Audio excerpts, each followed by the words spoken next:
You like to sit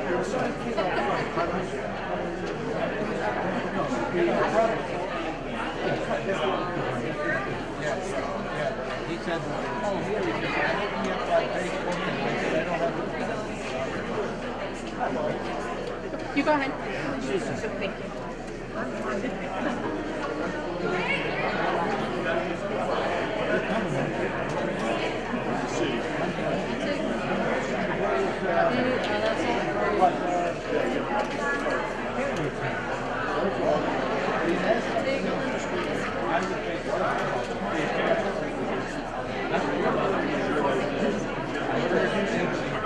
different people posting it on Facebook.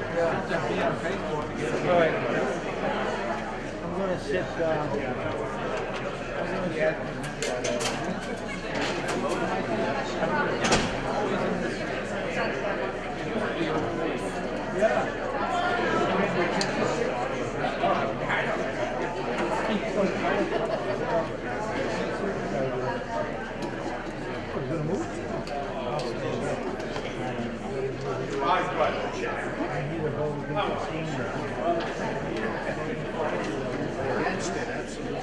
You are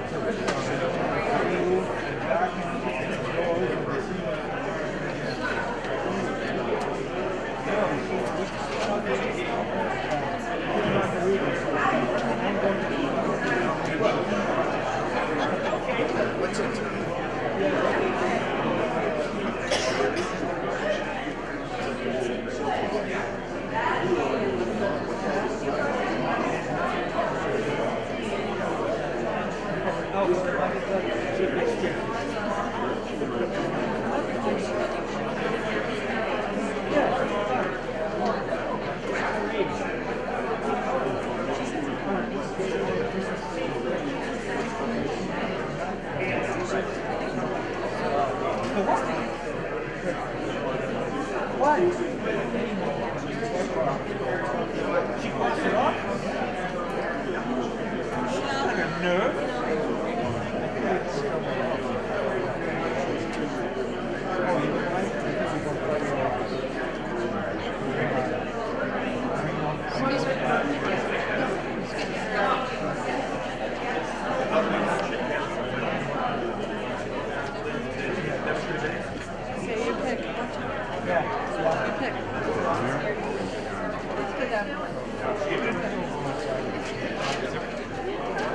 Don't forget to sing some.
I'm not standing.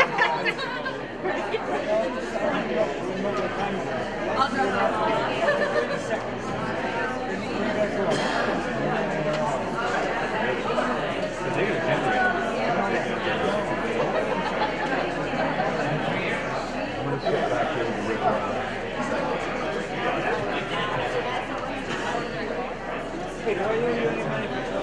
We do.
Brad got back to you, huh?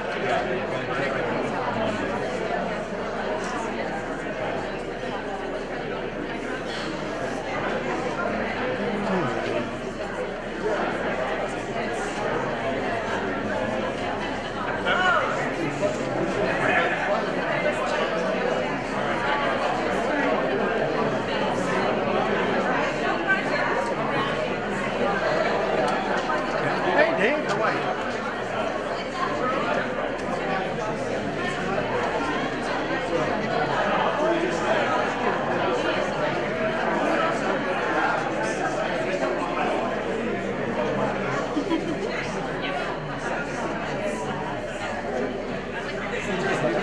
See ya.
Tracy's, Oh, yeah.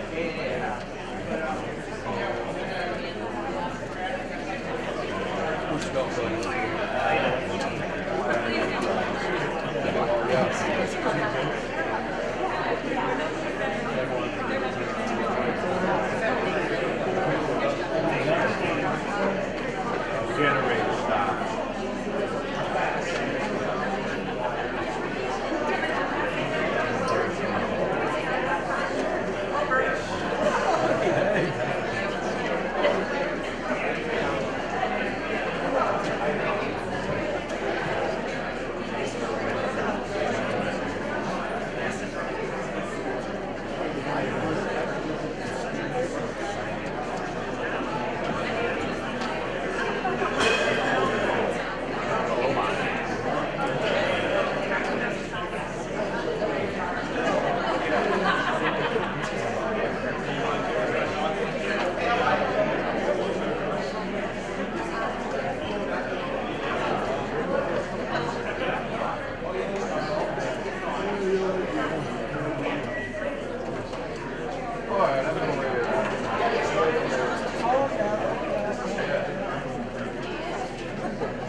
What do you got? Plan sneaking out? Huh?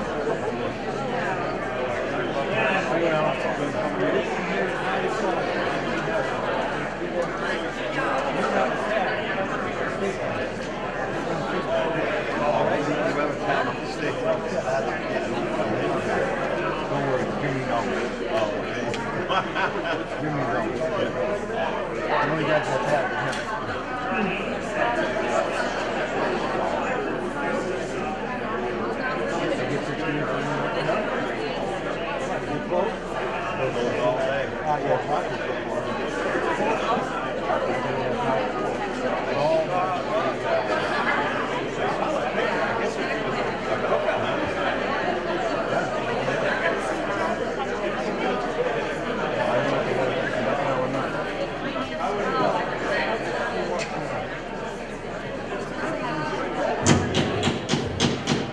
Hello everyone, please enter the room and be seated. This annual town meeting is about to begin. And at this point, everyone who is in the room should be a registered voter. You should all have checked in at the front. And you should have one of these. This nice little voting device. I've been asked to remind you to turn these in at the end of the meeting. I'll probably mention that a few more times because if you don't turn it in, that's on me and they will be very upset with me. So, I will be very upset. she will be very upset. Lots of people will be very upset with me, specifically, so please do it for my sake.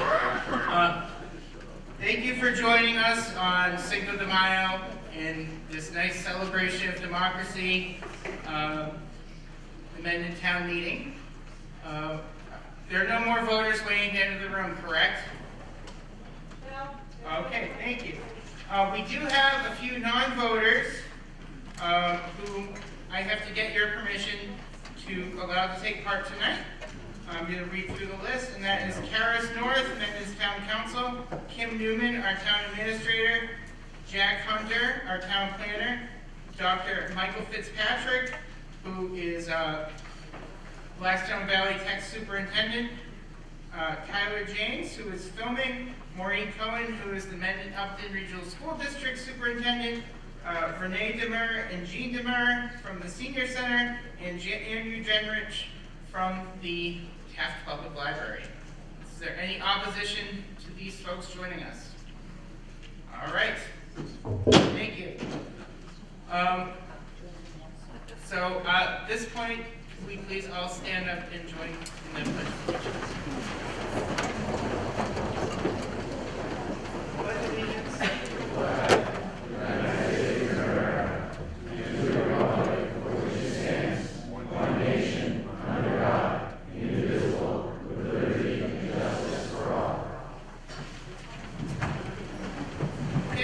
Please note the emergency exits at the back of the room as well as right over here. If there's an emergency, you will leave through those orderly and common. Please no smoking or eating in this hall. If you have a cell phone, pager, or two-way radio, please turn them off or put them on silent. Please do not answer them, text with them, check your email, the weather. Police, fire, and emergency personnel are exempt from this. Just remember, town meetings are not subject to open meeting laws, and recordings of these proceedings are not allowed without my permission. We do have somebody recording it in the back for the community stations, so you will be able to view this later. And I introduced several town officials who were joining us who are non-voters. But there's some other folks here. Right here is our wonderful town clerk, Ellen Agro. I want to give a special thanks to Dan Byer, who I like to call the glue of Mendon. Without tonight, without him, he just does so much. He does tech support. He helps get a lot of this stuff together, and thank you so much, Dan. Seated right in front of me is Mendon's Finance Committee, and seated over to my right is Mendon's Select Board. Thank you all for joining. I'm sure there's other elected officials here, and when they speak, they can feel free to identify themselves when they get up to speak. And before we get started, I just want to run through some rules. All questions and statements are to be directed to the moderator rather than other folks here. There will only be one speaker at a time. And if you wish to speak, please raise your hand to be recognized. wait for me to do so, or if you could please walk down and wait at the microphones that are on either side and start forming a line. That way we can have an orderly discussion. And please, before beginning your comments, state your name and address. And again, please make sure you direct your questions to myself rather than the audience. I encourage brevity. Lengthy oratories and repetition of past commentaries are discouraged. If we start getting to a point when people start repeating the same points over and over again, I will take that as a sign that we should probably move on to the vote. So I will do so at that time. Again, please make your comments relevant to the issue. As several people wish to speak, please wait in line by their microphones. Please refer to anyone else as a previous speaker rather than by their name. Do not make your comments personal or I will rule them out of order. And questions of whether something is out of order or not is to be decided by the moderator without debate. If you disagree, happy to take it up with you later. All motions and amendments must be submitted in written form, signed and dated. I'm happy to report that we have all of our motions signed right here. And woohoo! It means less walking around and getting signatures. It's awesome. But any amendments will also ask for the same thing. Any article presented in the meeting must have a positive motion presented by a proponent of the article. In terms of reconsideration, you may only ask for reconsideration if you voted in favor of the article in question, and reconsideration is just that, a second thought, not a second chance. I'll rely on your honesty regarding how you voted if you ask for an article to be reconsidered. And finally, we will observe courtesy and decorum at this meeting. And if you ask a question, I'll try to get you an answer from someone who's knowledgeable on the issue. However, I can't require someone to answer your question. And if I don't know the answer, I don't know the answer. As previous moderators have said, it is okay to disagree, but it is not okay to be disagreeable. And lastly, I was asked to announce that on Monday, May 8th, at Mendon Town Hall at 7 p.m., there will be a candidates night featuring all of the candidates who are running for office later in May. So please come to that, tune in, and get informed. So that being said, let's start the meeting. Okay. So there is a test. So just to test out these clickers here, we have a couple test articles. So as you can see, there are two buttons on here, a yes button and a no button. I will say when to vote, and then I will announce when to close the vote. So, I just disappeared. Okay, so have you signed up for the Mendon Hike Challenge yet? I'm opening the vote. Are these on yet? Yes. It's not working. Hang on. It's on. Yeah, Just give me when a you second. hit the button, it will show up. Give me a second, Tom. It's not on. Okay, it's on. This is why I said I'll get someone who actually knows the answer to the question to get you an answer. Mr. Moderator, can I make a couple of announcements quickly? Absolutely. While waiting for this to. I'll dispense reading the letter at the front of the town report, but there's just a couple of things I'd like to recognize. First of all, if you look at the front page of the town report, it says a memoriam. During the year, we were saddened by the passing of 9 individuals who served our community. The select board dedicate this annual town report in their memory. Their names are Shirley Barnes, who was an assistant assessor, Martha Fletcher, who was on the cultural council, Gloria Hogarth, an election worker, John Hogarth, who was a selectman and an election worker, Frederick J. Kelly, who was a selectman, Roseanne Elliott, who was a town clerk, Joe Reed, who was also a selectman, Dennis Catro, who was a parks commissioner, and Peggy Veal, who was an election worker. They were all dedicated town residents, and I just think we should remember them for a moment and reflect.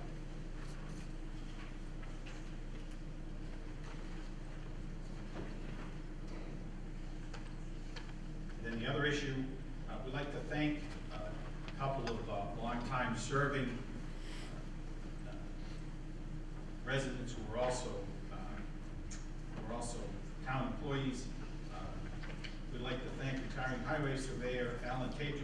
his years of service. We'd also like to recognize Gene Davern, who for more than 35 years gave service as a town of Mendon public safety dispatcher, and who also served as a recording secretary for various boards and committees.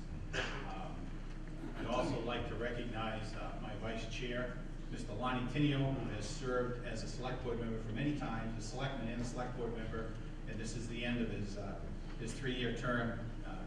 He didn't run again. It doesn't mean he won't run again. I hope he will serve in another capacity, but I'm going to recognize him for his great service. And I also want to recognize our departing town administrator, Ms. Kimberly Newman. She served here for 9 years as town administrator, and I wish her luck at a new position as she starts in the, she's lucky she's going to Cape Cod to the town of Orleans. So I wish her luck, and I think we should give all of these people a hand.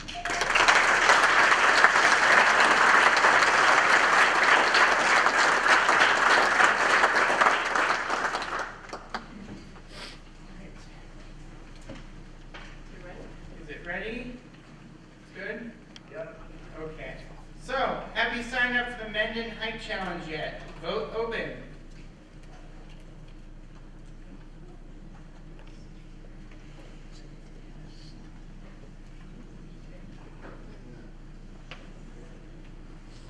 All right, and vote closed.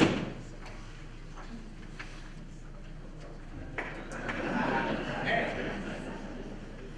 So we need to get on that. Please sign up for the Mendon Hike Challenge. It's awesome. I like to take my dog for walks throughout the various trails of Mendon, some of which you might not know are out there. There's a lot. You might see on the trees this Mendon Hike Challenge. You should check it out. It's really an awesome thing that the town's doing, and it's a fun time. All right. Do we have another test vote lined up? Nope. No? Okay. So now is the real thing. That was your practice, guys. So, Article 1, presented by the Select Board. I move the town vote that any motion or amendment to increase any monetary article or line item as proposed by the Finance Committee presented at this town meeting shall be out of order unless such motion or amendment states the source of funding is being from available free cash, another line item, another article, or some combination to be reduced by the same amount, and I so move. Second. Okay, discussion. We have to have a balanced budget, and such will be presented at the town this evening. This article ensures that the budget remains balanced after any proposed and agreed amendments to it. All right. I'm going to open the vote.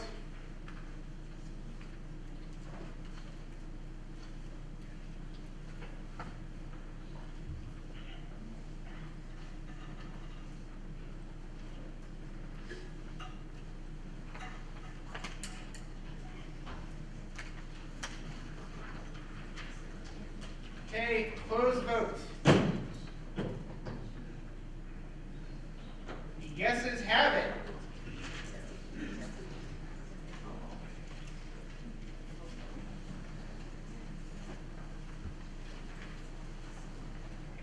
All right, so I'm gonna ask the townspeople to do something a little different.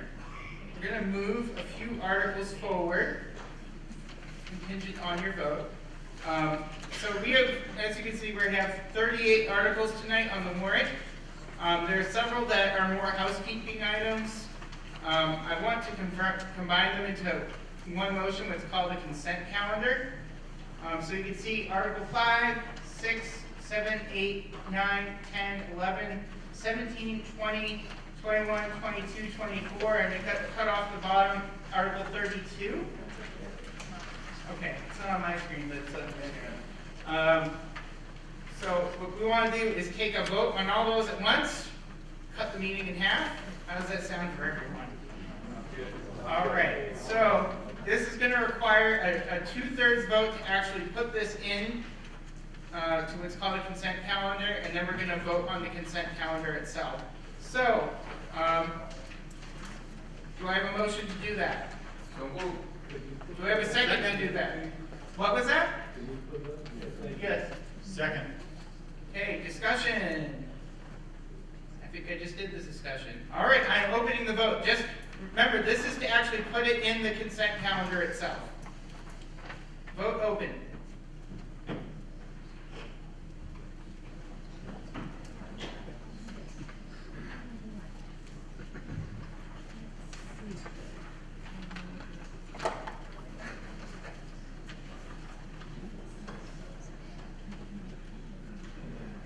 Okay. Oh. Still votes trickling in.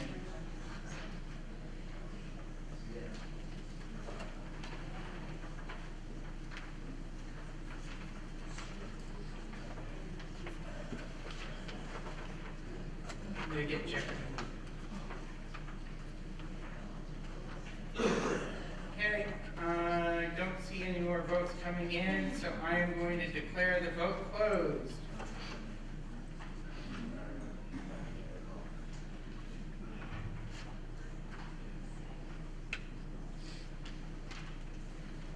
Okay, so that, I believe that is a 2/3, yes. That's 2/3. So now we're going to take a vote on the actual consent calendar itself. We want to vote for all of these items that are money transfers. This is just a simple majority. First of all, do I have a motion? Smarter, I make a motion that we approve Articles 5, 6, 7, 8, 9, 10, 11, 17, 20, 21, 22, 24, and 32 as part of the consent calendar. And I so move. Second. Okay, all right, discussion. Do we have, well, first of all, do we have FinCom recommendations for each of these? Mr. Moderator, the FinCom recommends that the town support all of the articles contained within the consent calendar. Thank you much. Discussion. Please get in front of the microphone, starting with Mr. Schofield here on the right. Mr. Moderator, Rich Schofield, 135 Blackstone Street. I don't know if it's entirely clear to people that you could hold one line and not do the whole thing. Okay, you can do that. Yes, sorry. You can hold one line, one of these articles, if you'd like. If anybody would like to do so, please feel free to raise your hand and speak up now. Architectural, 55 Millville Street. Can we know the amounts on each of these articles? Yep, they're listed right there next I'd like you to. to read them. Mr. Yeah, we can Moderator. read them, yeah. Chapter 90 money, $275,447. Assessors, cyclical inspection, $6,500. Update valuation account, $17,000. Police department matching grants, $2,500. National opioid settlement. This is an eye test, $7,500. Community Preservation Act, FY24 Police Station Debt Exclusion, $133,306. 5-year land use program report. 17 is revolving account spending limits. 20 is Inman Hill account refund to Land Bank of $600. Inman Pond account refund of $400. Meadowbrook account refund Land Bank of $2,500. Community Preservation Act FY24 set aside for latest spending $766,605, and then Article 32 record room gutter account refund to the Community Preservation Act account $1,200. And just for Article 17, the limits being voted on are $6,000 for the library, $30,000 for the planning board, $25,000 for the highway department, $25,000 for conservation, $165,000 for parks, $10,000 for fire department, $25,000 for Title V, and $15,000 for the police department. Do we have any other discussion? Yes, please. I do have a question. On your Chapter 90 money, I'm just wondering whether or not that's the full allocation that is given the town for this fiscal year, and also what projects are you planning to do with that amount of money? Yeah, answer. First answer is yes. Sorry. Oh, yes. Sorry. Michelle Valencourt, One Jewel Crossing. Thank you. First answer is yes. The monies are used, Chapter 90, the money are used for the highway department. And I believe we may have have somebody from highway that could answer, but it would be to fix the roads. And the truth is, it's never enough, but it will be all used to repair the roads.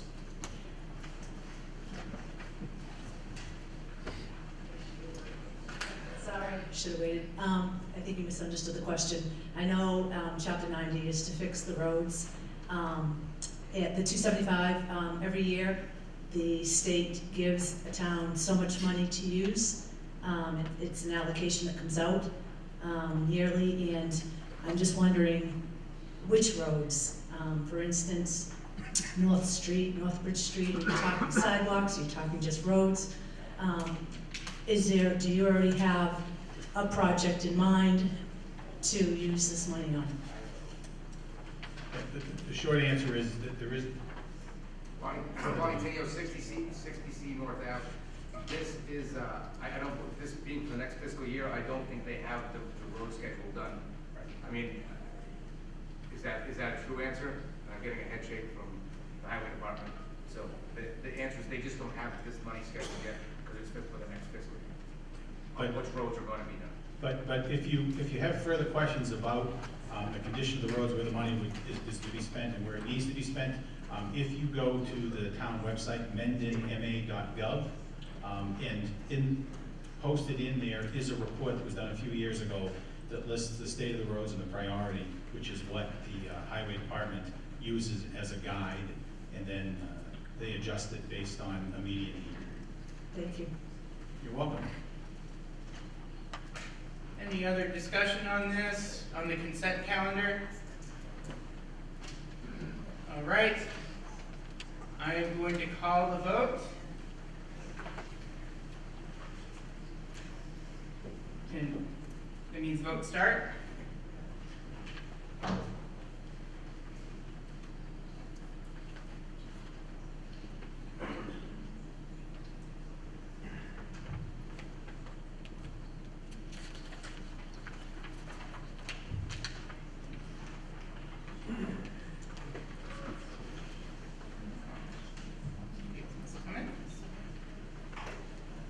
All right, I am going to close the vote. Motion passes. All right, moving on to Article 2, which is the budget. Select Board. I move the town vote to fix the salaries and compensations of the elected officials of the town for FY23 as follows, and I so move. Second. Can we? Yeah. Just gonna get the budget up on the screen behind us. Do we have discussion on this? Mr. Moderator, the salaries are as listed. Board of Health Chairman, $225. Sorry, more really quick. Sorry to interrupt. If you would like to hold and go back to discuss one of these line items, feel free to raise your hand and say hold as he's announcing it, and we'll go back and discuss that line item after he reads the entire thing. So I'm going to let him start the budget first, and then we can do any general discussion It's after. a different question, Tom. Okay, we can discuss after he well, what is it? Lot 350 Northbridge Street. Yeah. The question I have is, originally, the previous speaker was talking about the 2024 budget. Now we're on 2023. Which one are we on? This would be for 2024, I believe. That's a typo. Yeah. It is fiscal year 2024, which begins Okay. on July 1st of 2023. Okay. If you're not confused enough already. Thank you. It's a giant clarification, that's all. Thank you. All right. You can go. All right, Board of Health Chairman, $225. Board of Health Member 2, $175. Board of Health Member 3, $175. Planning Board Chairman, $225. Planning Board Member 2, $175. Planning Board Member 3, $175. Planning Board Member 4, $175. Planning Board Member 5, $175. Selectman Chairman, $2,200. Selectman Member 2, $2,000. Selectman Member 3, $2,000. Selectman Member 4, $2,000. Selectman Member 5, $2,000. Board of Assessors Member 1, $300. Board of Assessors Member 2, $250. Board of Assessors Member 3, $250. Moderator, $100. Town clerk, $73,785, and tree warden, $3,500.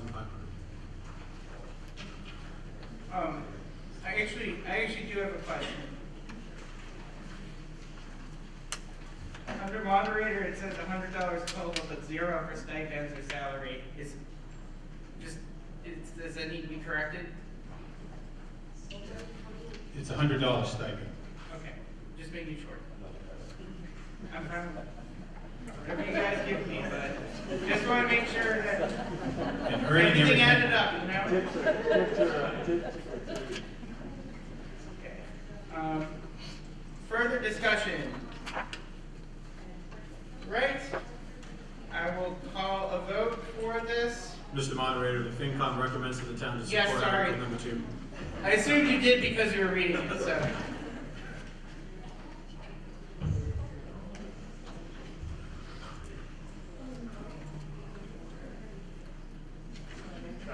Vote is open.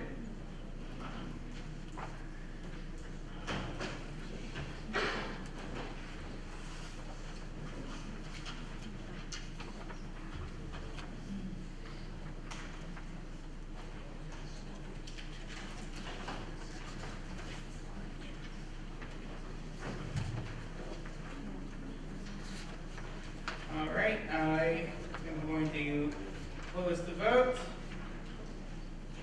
All right, passes by majority.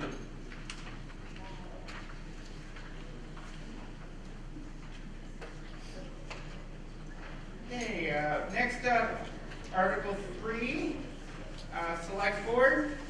This one will require a 4/5 vote.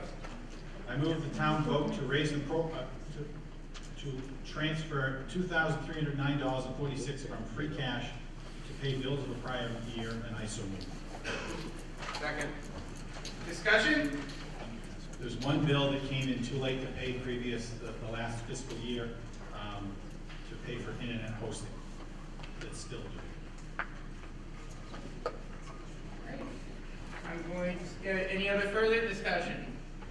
Do we have a recommendation from the Finance Committee? Finance Committee recommends that the town vote to support this article. All right. I'm going to call a vote.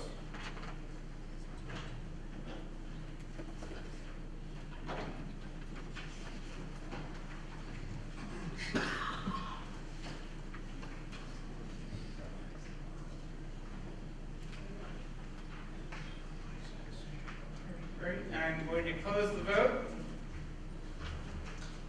Passes by majority, by 4/5 majority even. Okay, Article 4, Select Board. I move the town vote to raise and appropriate the sums of money as read under this Article 4 to defray charges and expenses of the town, including debt and interest, and to provide for a reserve fund for the ensuing year, and I so move. Second.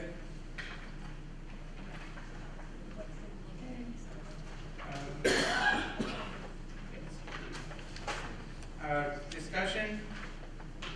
Again, this is another one where if you want to pull the line, please feel free to do so as it's being done. So, Mr. Moderator, the Finance Committee will read the budget as it was read and approved, recommended by them at their budget hearing last week. All right, here's the good part of the job. Total raised by property, so I'll go through revenues first. Total raised by property taxes, $20,079,061. Total local receipts, $2,635,505. Total local aid, $565,983. Total transfers from other funds, $90,351, for a total revenue of $23,370,900.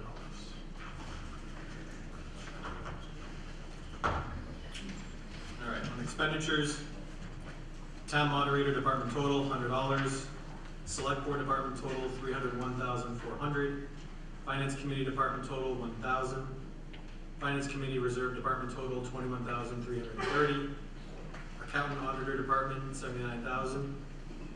Assessors Department total, $97,650.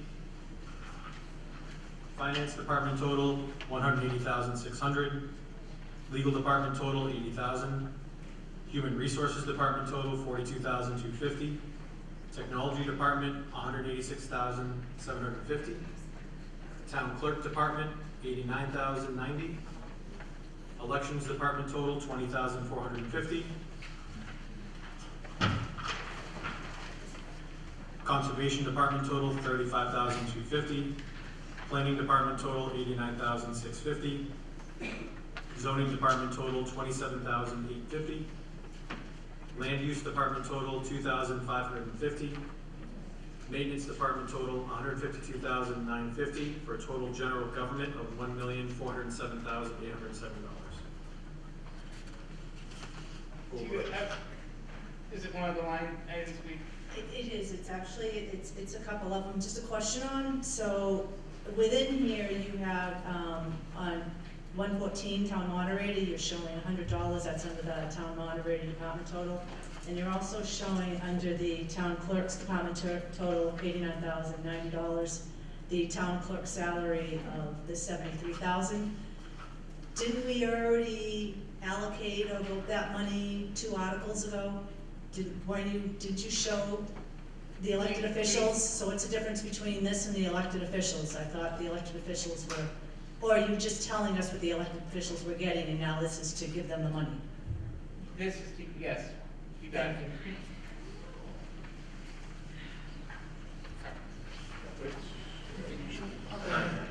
Police Department total, $1,897,300. Fire Department total, $1,308,350. Inspectional Services Department total, $128,000. Emergency Management Department total, $7,750. Animal Control Department, $29,750. Tree Department total, $49,100. Dispatch Department total, $40,000, for a total public safety of $3,460,250. Mendon Upton Regional School District total, $10,915,560. Blackstone Valley Regional Tech, $1,503,450. Norfolk Aggie, $296,750, for a total education budget of $12,715,760. Public Works and Facilities Department total, $744,600. Snow and Ice Department total, $194,000. Street Lighting Department total, $43,000. Waste Department total, $654,500. Water Department total, $30,650, for a total Public Works and Facilities budget of $1,666,850. Board of Health total, $108,400. Council on Aging Department total, $154,750. Veterans Department total, $39,150. Library Department total, $328,370. Recreation Department total, $21,500. Parks Department, $93,450. Historical Department, $4,000, for a total Human Services budget of $749,620. And the debt service, retirement of debt principal total, $763,300. Interest on long-term debt total, $109,500. State assessment and charges, $3,500, for a total debt service of $876,300. Worcester County retirement, $1,052,500. Workman's compensation, $24,500. Unemployment insurance, $30,000. Employee insurance, $1,196,500. Medicare, $57,000. Liability insurance, $133,750, for a total benefits and insurance of $2,494,250. And as everybody can see, the total operating budget equals the revenue at $23,370,900 for a balanced budget. Okay. Any discussion on the budget in general? All right. So any discussion, I'm going to call a vote. Mr. Moderator, the FinCom recommends that the town Yes. support Article 4. It was at the beginning, but. Happy to know. Could do something. All right.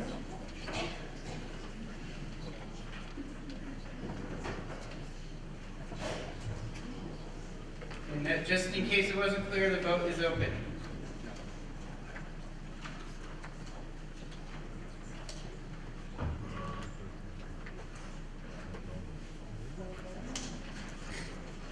Okay, I'm going to close the vote.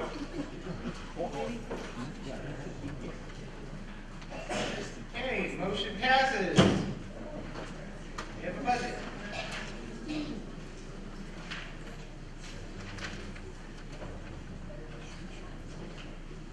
Okay, moving on to Article 12, which is the Select Board. Mr. Moderator, I move the town vote to authorize the select board to enter into a lease agreement of up to 7 years for the acquisition and outfitting of an ambulance, and I so move. Second. Discussion? This article is required in order for the select board to enter into a lease to acquire a replacement town ambulance when that time arises. Okay, thank you. Do we have a Finance Committee recommendation? Mr. Moderator, the Finance Committee recommends to the town that they support Article 12. Thank you much. Any further discussion? Yes. Sheldon Allen Court, 1 Jewel Crossing. Just wondering why you would lease instead of purchase. We'll let the Select Board answer that. Mr. Tenio. Line 60C North Ave, essentially because it would have to go as an override. With the lease, we can spread the payments out over and fit it in the budget. But at the end of the lease, We get it, we would, you would have. We have it for, we buy it for $1. It's a lease to own.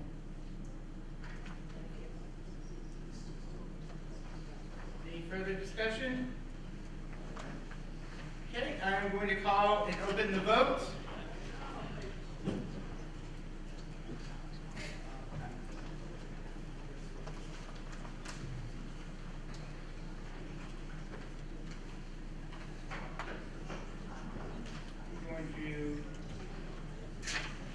Every time I think we reach the number of people here, it seems like there's more votes.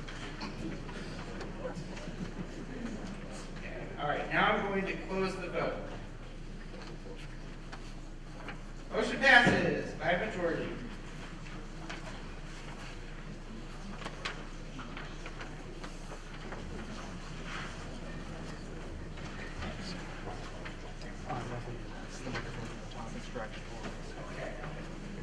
Article 13, Select Board.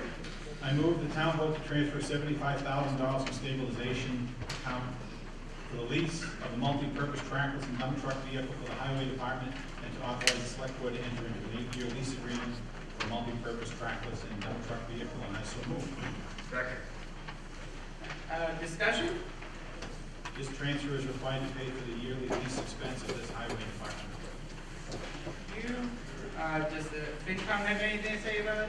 Mr. Moderator, the Finance Committee recommends to the town to support Article 13. Thank you. Any further discussion? Yes. Rich Schofield, 135 Blackstone Street. I'm wondering if this was prioritized against other capital needs by a duly operating capital planning committee.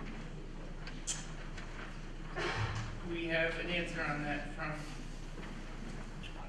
We don't have a capital planning committee. However, anyone who's asking questions, come up to the microphone, would like to serve on the capital planning committee, we would love to have you step up, because we don't have people to do it, but we'd appreciate it. Come on. Okay? So the short answer is that the capital planning committee, although it's in the bylaws, we don't have one, so the finance committee and the select board confer on it with the highway department, and this is the answer. Sir? Rich Schofield, 135 Blackstone Street.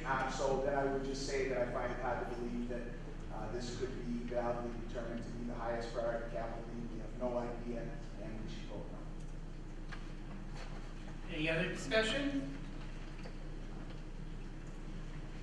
Yes. Yes, Michelle Valencourt, One Jill Crossing. I'm just wondering, the 75,000 that's coming from the stabilization, how much is the annual lease expected to be? Is it the whole 75,000? Yes.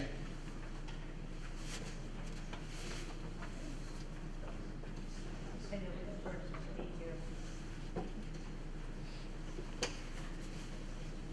All right, any further discussion?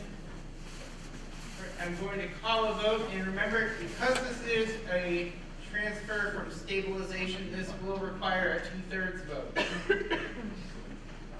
So, vote is now open.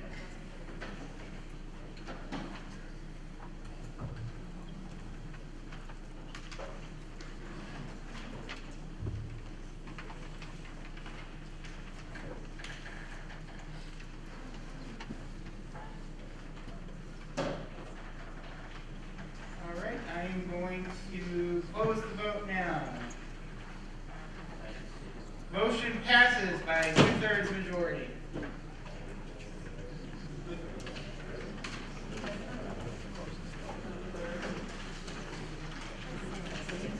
Moving on, to Article 14 from Select Board.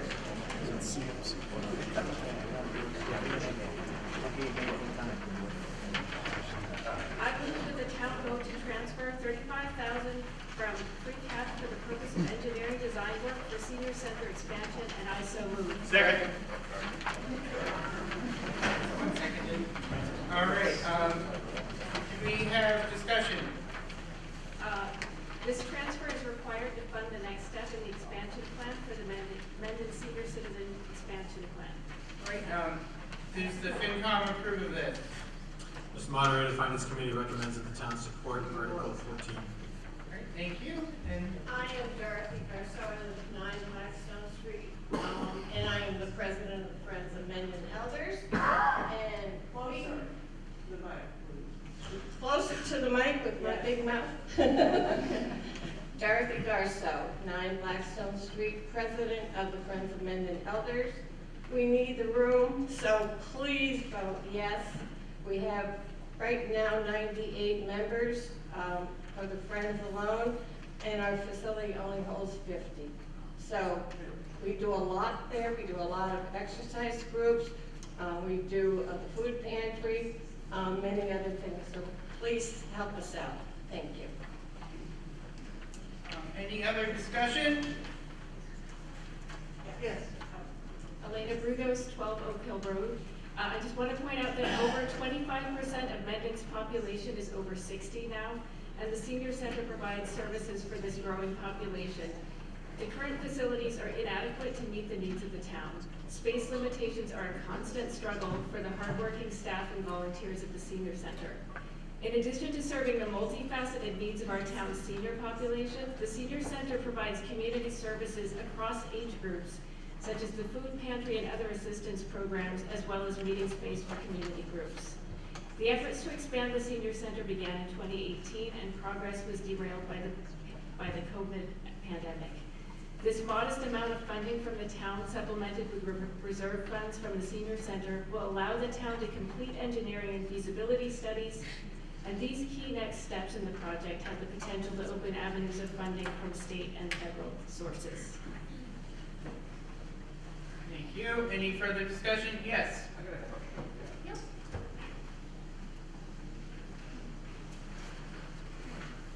Good evening. My name is Vincent Roy. I'm at 1 Jewel Crossing. I'm all for this project as well. I just wanted to make sure that we had enough, and then my concern is I don't think you've got enough of design, and then are we looking for construction too and a different article? Or? Lonnie Tenio, 60 North Ave. No, this is just for the engineering design plans. Then they'll come back with proposals to go up and put up to our agent if we approve that, and then do the actual construction. But this is just the design plans done, and the amount of money was a little bit higher than the first ask, but then the committee came back and said that this number was more appropriate.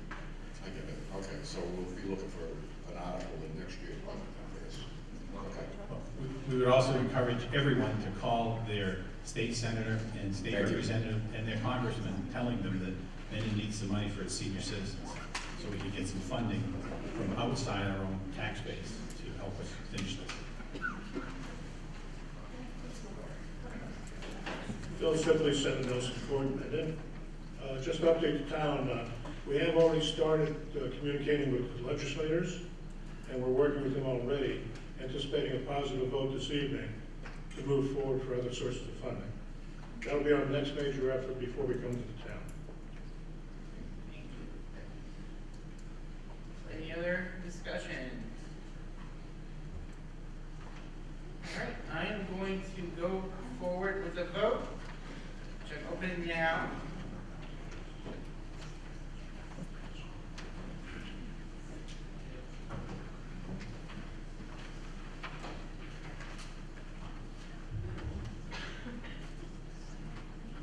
Okay, I'm going to close the vote.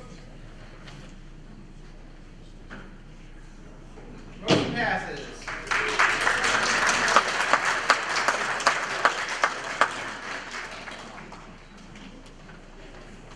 All right, Article 15, Select Board. I move the town vote to transfer $100,000 from stabilization account for the design and installation of a water treatment system for the town hall campus wells and ice cream. Second? Okay, discussion? When the new town hall campus well was drilled and then the state tested the water, it was found that there was a need for this water filtration system in order to make the water drinkable. Thank you. Do we have a Finance Committee recommendation? Mr. Moderator, the Finance Committee recommends that the town to support Article 15. Thank you. All right, do we have any further discussion on this? Yes? Michelle Valencourt, One Jill Crossing. I'm just wondering, what's the balance in the stabilization fund that we're taking this money out of?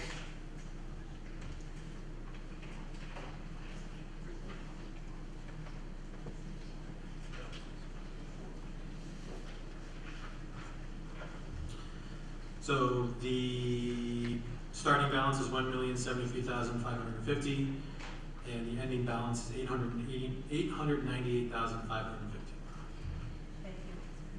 Any other questions? Okay, I am going to move on to a vote, and just a note, since this is a stabilization transfer, it will need to be a 2/3 vote.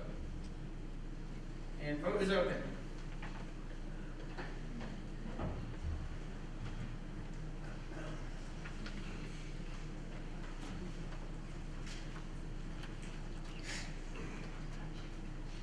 Okay, I'm going to close the vote. Motion passes by 2/3.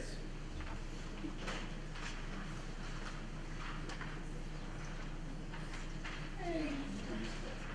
Article 16, Select Board. I move the town vote to raise and appropriate the following sums of money to appropriate the water enterprise fund for this fiscal year beginning July 1st, 2023. Salaries $4,800, contracted services $13,500, expenses $13,600, water infrastructure repair and replacement fund $10,772, purchase of water $160,000 for a total of $202,672. That $202,672 will be raised as follows: department receipts $191,900 from ratepayers, and retained earnings of $10,772. Thank you. Discussion, I think we have amended water board.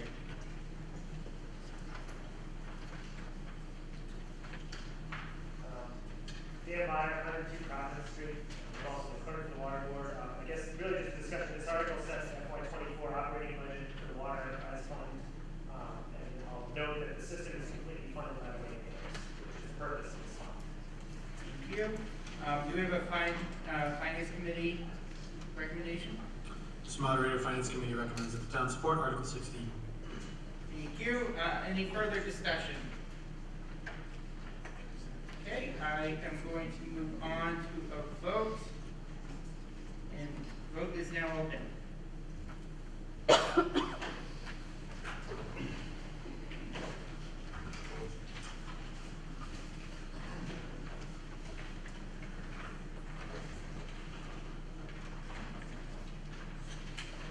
I'm going to,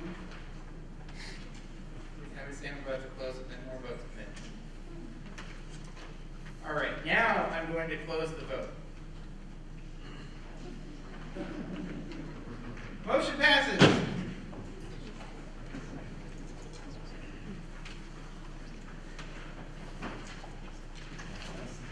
All right, Article 18, the Select Board. Mr. Moderator, I move the town pass over Article 18. Second? Any discussion? The reason we're passing over 18, which was to expand the size of the zoning board of appeals, because the zoning board of appeals is created under the zoning bylaws, we would have to amend the bylaws, and we can't amend the bylaws until we actually have a public hearing about said bylaws. So please all come back to the special town meeting in fall after we have a hearing, and we'll bring this up again. Thank you. Any further discussion? So the vote is where, this is discussion on the, oh, did I miss someone? Okay. I saw someone pointing at somebody. All right, so the vote we are going to take is whether or not to pass over this article. And I'm going to open the vote now.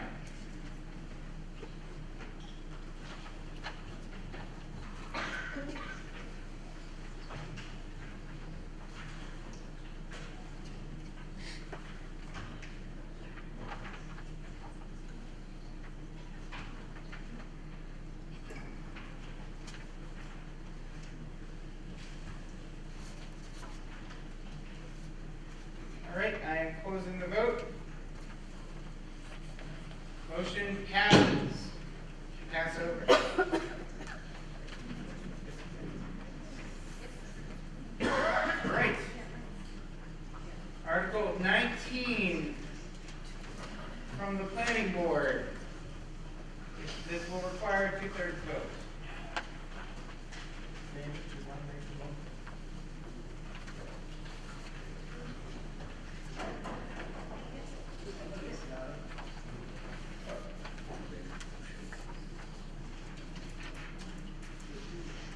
Make a motion to amend the Mendon zoning bylaw, adding 5.5 age-restricted mixed-use overlay district.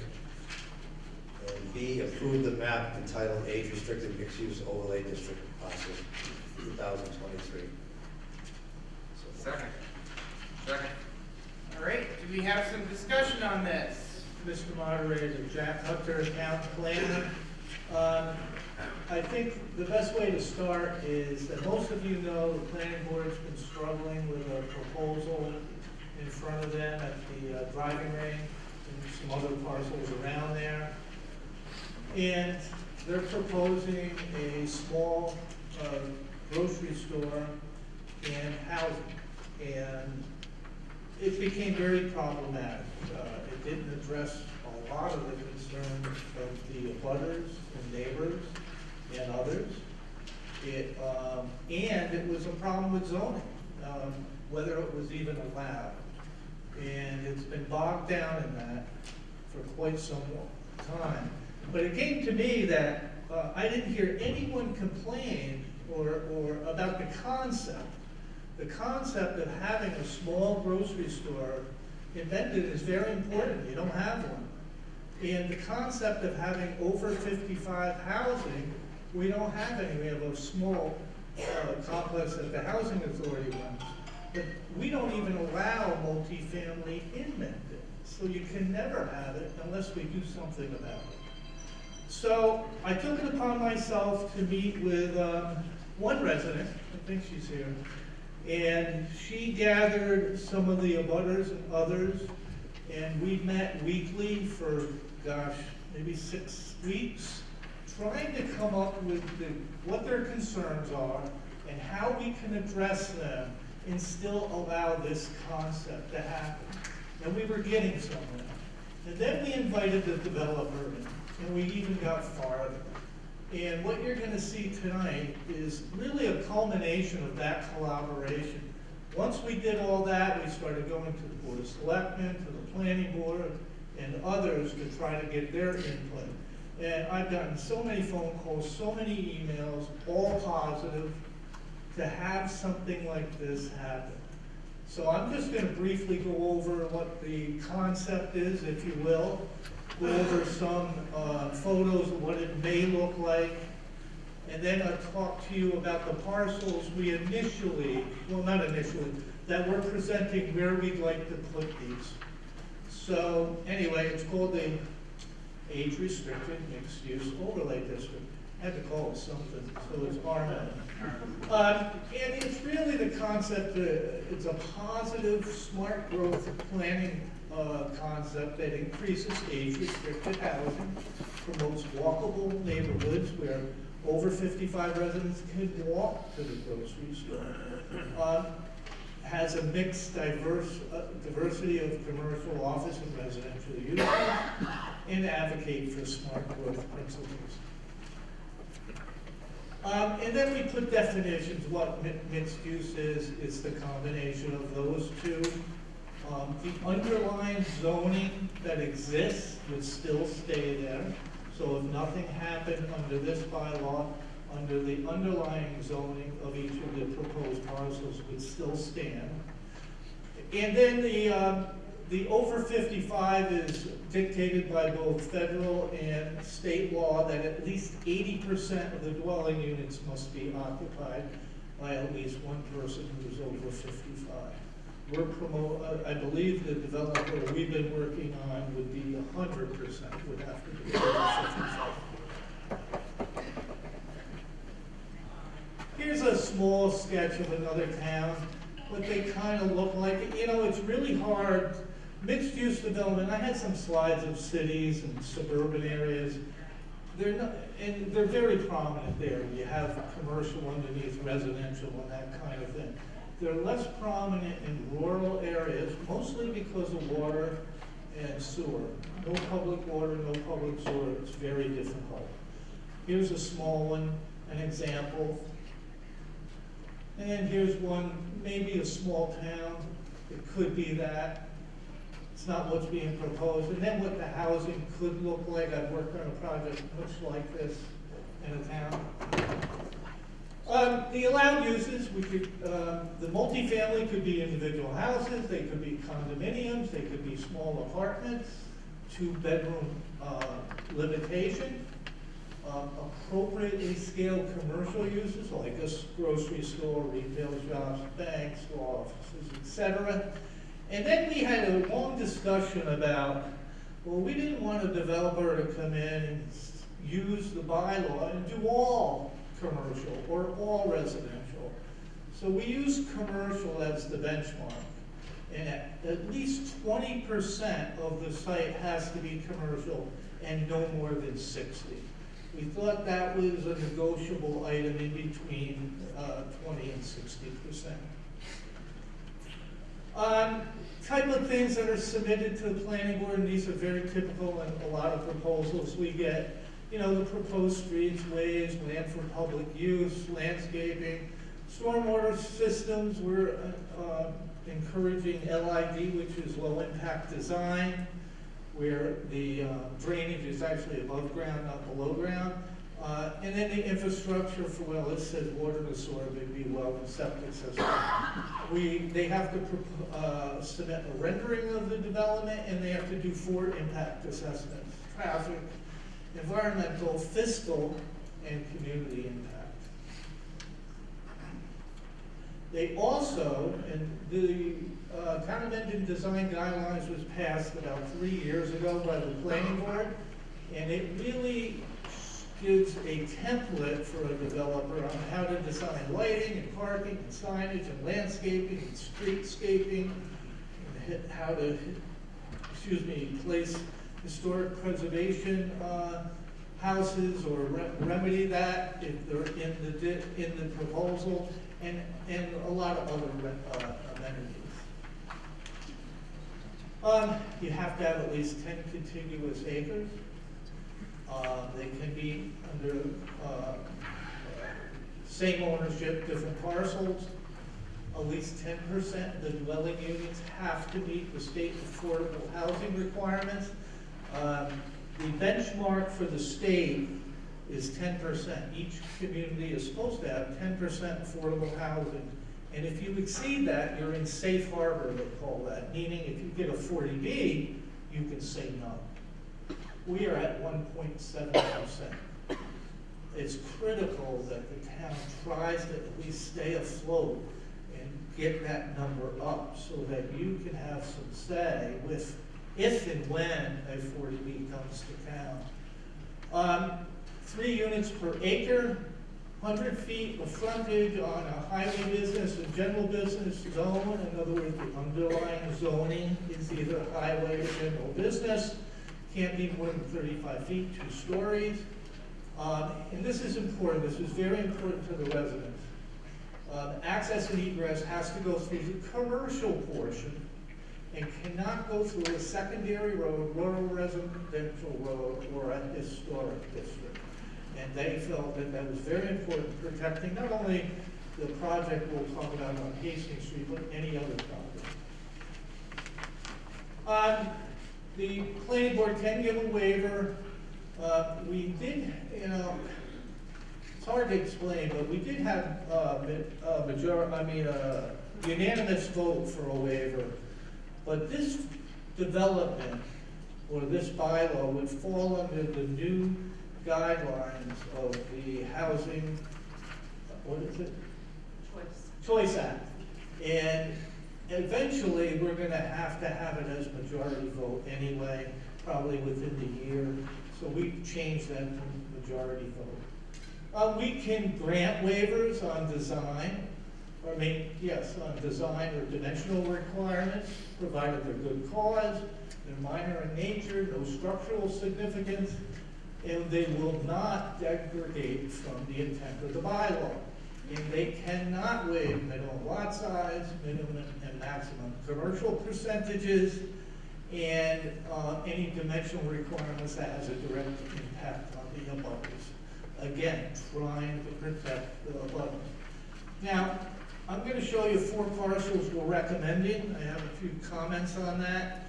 When we started, all I did is through GIS, Geographic Information System, I said, give me every parcel that's 10 acres or more that fronts on Route 16, Maine and Providence, and Cape Road. And we came up with 30, 40 of them, I can't remember how many. And we whittled them down, and we're really talking about Route 16. That's where your is zoned commercial all the way from Hopedale to Uxbridge. And we came up with 4 parcels. There's been a lot of talk whether we should do just 1 parcel, the one at Hastings Street, that's 1837.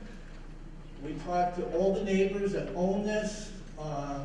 I can tell you 45 is owned by Route 85 Realty. 1837 is by the Hastings Group, Meehan. It's town-owned parcel number 3. And then number 44 and 50 is Laura and Bob Sweet. And we've had discussions with all 3 of them, and obviously the town. So, I think I have another slide, I hope. So, the benefits, I've been kind of talking about it. We get to go provide over 55 housing to residents that no longer can stay in their house or want to, and can go into a smaller house and still stay in town. And we're providing affordable housing so we can get closer to that 10%. We protect the neighbors by having all the commercial orientated toward the frontage in Route 16. There'll be no exits to secondary roads or rural roads or historic districts. We preserve the historic streets and districts, and we demand that they follow the amended design guidelines. And I think the most important thing, besides all this I've talked about, is that this was a collaboration from a lot of your citizens, and peers, and abutters, developers, residents, and boards and committees. So I really urge you to vote in favor of this. I know there'll probably be some discussion about the parcels. I may speak about that. I don't wanna throw the baby out with the bathwater. I mean, in other words, if the majority doesn't want a certain parcel, I'm fine. I really think it's important we focus on Hastings Street at minimum, and I hope you see fit to do that. Thank you. Do we have any further discussion on this?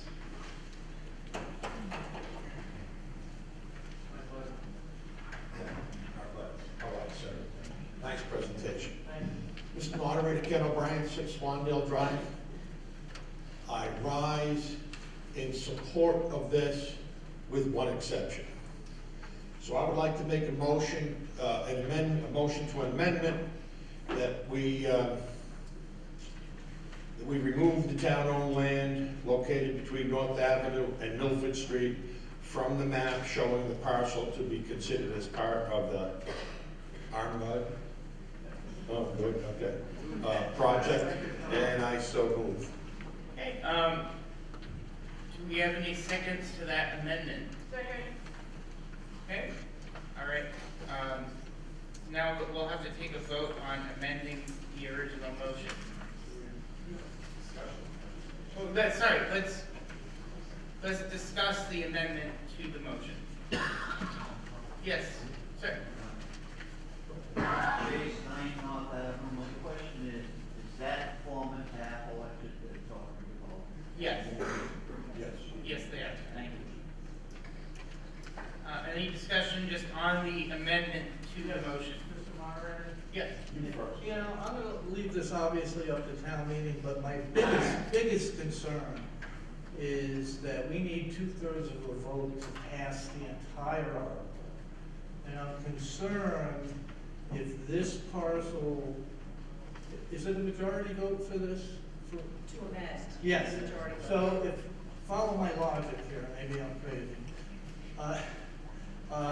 If 51% or 49% in it loses the amendment, and then they vote against the bylaw, we're gonna lose the bylaw, and that's my concern.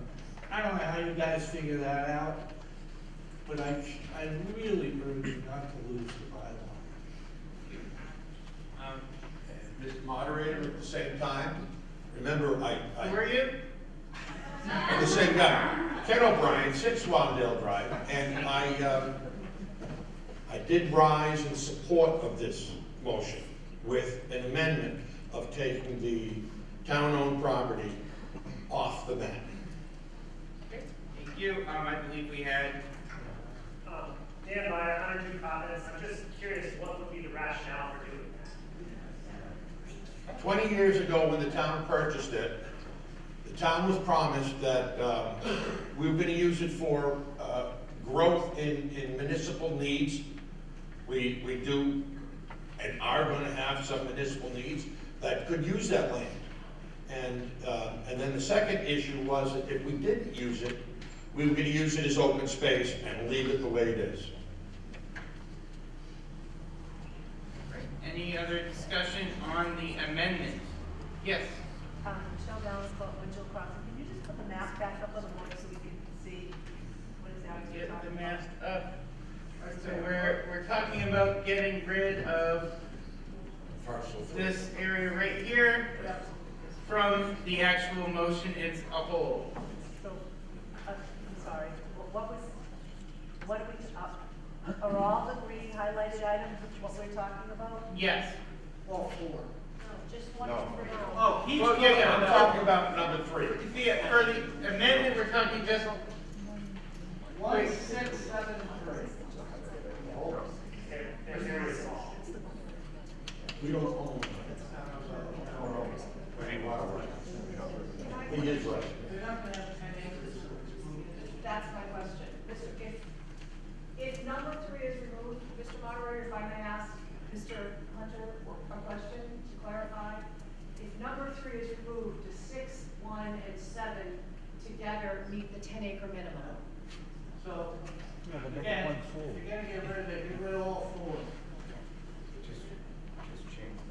I thought you, Mr. Moderator, correct me if I'm wrong, you actually said, you didn't say parcel numbers, you said a area. I did, but now I know that may I have that pen again, please?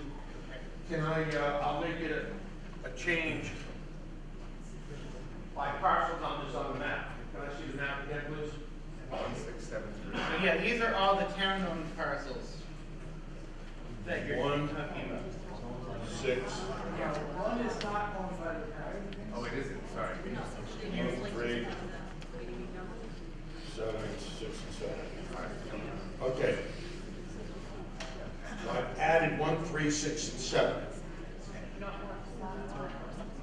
1, 3, 6, and 7. No, it's not owned by the town, but we're removing it. We're talking about zoning, not. Yes, I did reference the town owned originally. Sorry. Okay. So we are talking 1, 3, 6, and 7 to remove these from potentially changing the zoning to allow this overlay district on those properties. Removing it from this article. Yes. From this motion.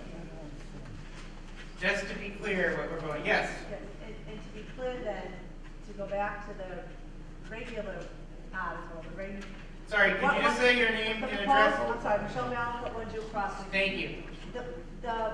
What does this leave left over for them to develop the grocery store in the That leaves housing? 44, and I believe that's 50, 4450, 1837, and 44 and 50.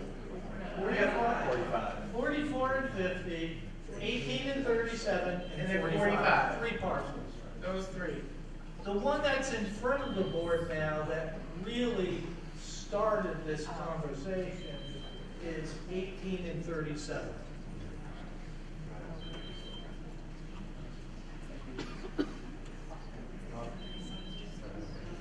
Yes. Lonnie Tenio, 60C North Ave. But I don't know that it makes a huge difference here, but having the overlay district on the town-owned property doesn't sway that property's use in any way by having it there. You still have to come back to the town to do anything with it. The overlay does nothing. Sir. Rich Goldman, 135 Blackstone Street. I personally am in favor of having number 3 in, but if it increases our chances to get to the 2/3, I say take it out, worry about it later, and remove all question. And I think that's the point that Mr. Hunt, the previous speaker, was mentioned before, and I would support it. Right, so any further discussion on the amendment to the motion? Yes, Mr. Moderator. Oh, have this coding right in front of me so I can't see your hand. Mike Morelli, 31 Bay Street. We actually brought this to a special town meeting a couple of years ago, and we failed at passing by one vote, by one extra vote. It would have passed 2/3 to actually put the overlay district like this onto that parcel number 3. And what it does is it expands the uses. And I don't mean to be argumentative with my friend from Swandale, but I believe that it was definitely purchased for municipal use, but that piece of property was never going to be kept as open space. It was the one below it, which has a conservation restriction on it now. But the important point is, and I don't disagree with it, that this land has to stay the way it is unless we come back to town meeting again and vote again to sell it or do something with it. So all this does is just increase the flexibility, but it by no means locks in anything. And I think we should defeat the amendment and go back to the original. That's my suggestion. Thank you. Mr. Moderator, Ken O'Brien, 6 Swandale Drive. Yes, I believe it's been brought up twice now this will be the 3rd time that we're going to be discussing that same piece of town-owned land. And each time we keep hearing about it, that it does have to come back to town meeting. And I agree, it really does. But I don't think that I want to get this any closer to develop it on that land unless the town's gonna do it. And if the town's not gonna do it, we're gonna keep this open space.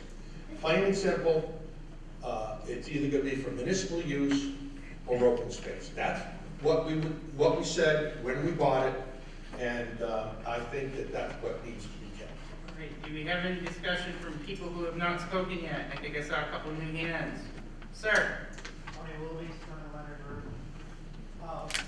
An amendment was described and then it was modified. I'm not clear that I know exactly what the amendment is. So to be clear, the amendment is to remove parcels 1, 3, 6, and 7. That's that entire area. Read amendment? What? This is the amendment to the motion. It's on the screen right now. Any other discussion? Sir? On Street 15 Open Street. I'm on this, I'm kind of in favor of it, but I need some clarification. Could you pull the map up again, please? Yep.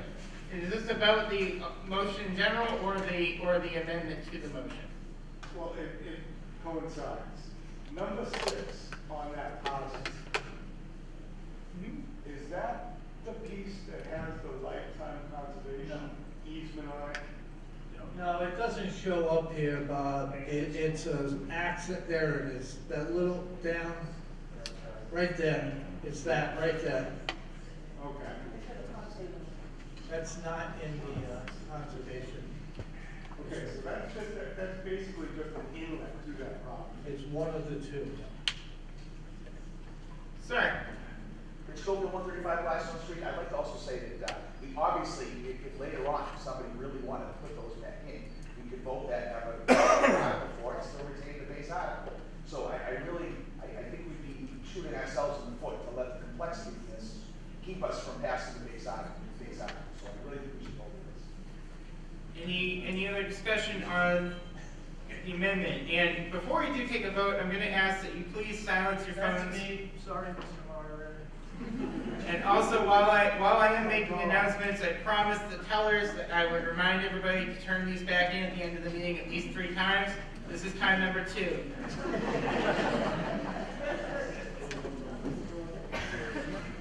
Sir, if you are going to be a voting member, if you please just get in the room and take a seat, please.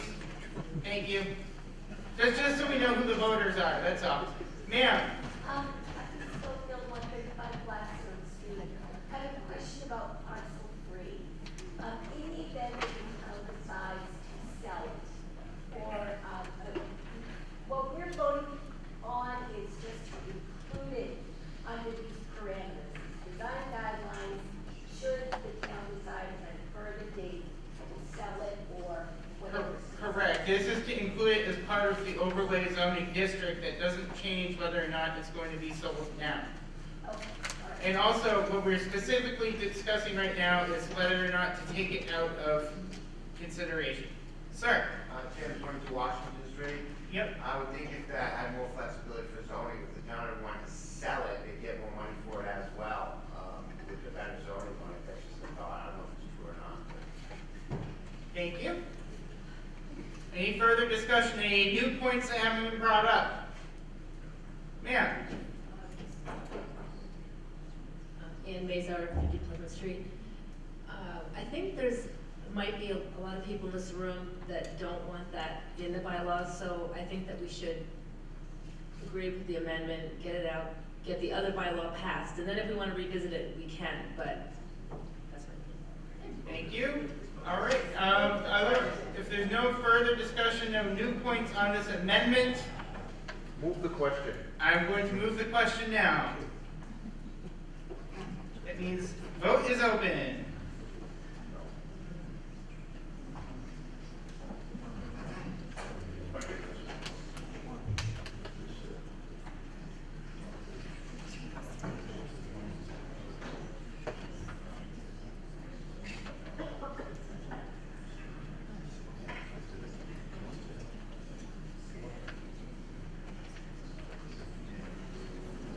Okay, I'm going to close the vote now. Okay, these parcels are now removed from the motion by majority. Dan, Yeah, get those percentages. I don't know if I can change that now, hang on. We can do that later.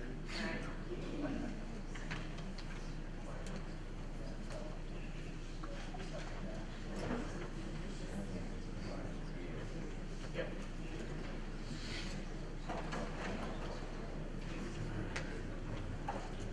Ken, do you have an amendment paper? Or are you making one? Sure do. If you can get that over to me, that would be awesome. All right, so now we are back to the amending the amended zoning bylaws for the age-restricted mixed-use overlay district with all the parcels originally presented, minus those ones right over near Clough School. Do we have any discussion on this?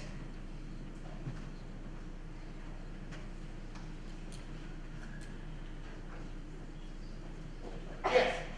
Mr. Moderator, Brendan Schnell, 16 Washington Street. I just want to thank and commend a previous speaker for the collaborative nature and the way that this was developed. So I think the mark of a good compromise is that no one truly gets everything that they want.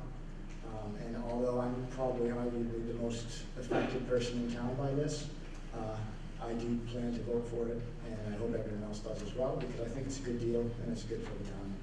Thank you.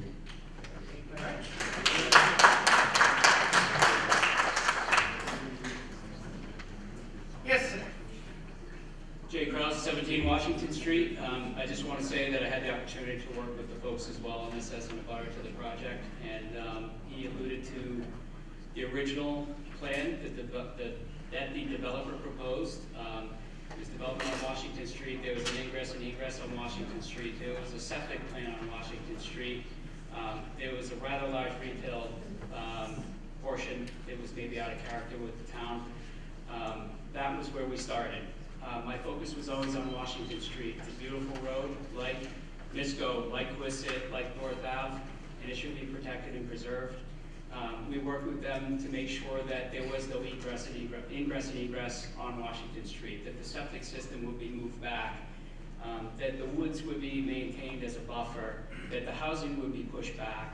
So I think that it accomplishes those goals. It took me a while, but I'm at peace with it. The rest is up to you guys. Thank you.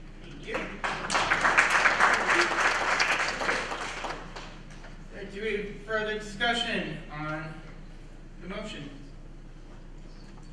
Okay, I am going to move to open the vote. And since this is amending the zoning bylaws, this will need 2/3 to pass.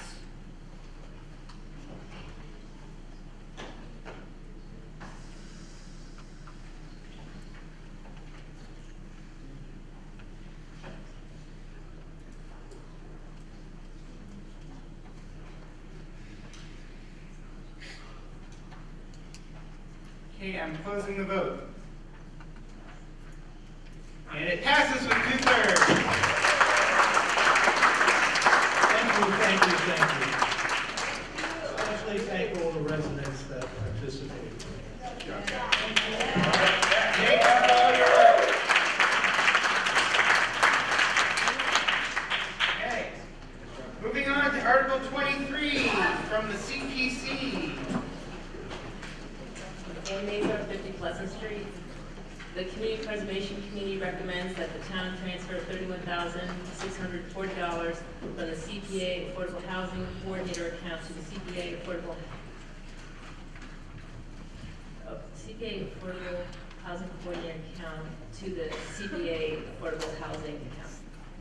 Yeah. Okay, sorry. Leaving $8,360 in the CPA Affordable Housing Coordinator account to fund the FY24, FY25 part-time affordable housing coordinator position. I so move. Second. Discussion. We had a lot of extra money in the affordable housing coordinator account because we weren't paying someone, and so we want to move that back into the regular CPA funds, but we still want to leave money there to fund the position for next year. Thank you. Do we have a FinCom recommendation? Mr. Moderator, the Finance Committee recommends that the town support Article 23. Thank you much. All right. Any further discussion? If not, I am going to move forward with a vote, and the vote is now open.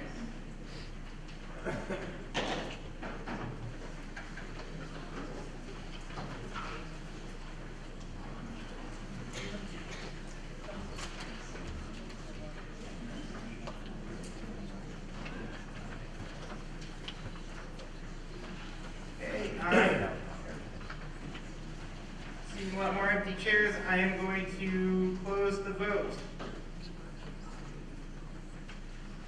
Motion passes.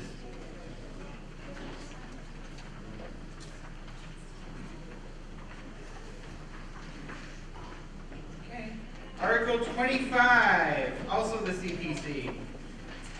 In Mazar, 50 Pleasant Street, the Community Preservation Committee recommends that the town transfer $220,000 from the Community Preservation Account, Community Preservation Account, contingent on the Urban Self-Help Grant Funding Budget Reserve Account to fund the cost to install field lights on Gazella and Lowell Fields at Memorial Park, 29 Millville Road, which is dedicated to active recreational purposes under MGL Chapter 45, Section 3, and to authorize the Select Board to file on behalf of the town amended any and all grants deemed necessary under the Urban Self-Help Act 301 CMR 5, and the town amended be authorized to enter in all agreements and execute any and all instruments as may be necessary on behalf of the town to effect said project. And I so move. That's gonna be the one that's sorry. It's the same exact thing, it just transferred $220,000 from Community Preservation Account Budgeted Reserve, contingent award from the Parkland Acquisitions and Renovations for Communities Grant Program, Park, Urban Self-Help Grant Funding, to fund the cost to install field lights on Gazella and Lowell Fields at Memorial Park, 29 Millville Road, which is dedicated to active recreational purposes under MGL Chapter 45, Section 3, and authorize the Select Board to file on behalf of the town amendment any and all grants deemed necessary under the Park Grant Program, 301 CMR 5.0, and the town amendment be authorized to enter into all agreements and execute any and all instruments as may be necessary on behalf of the town to effect said project. Second. I think we need to this.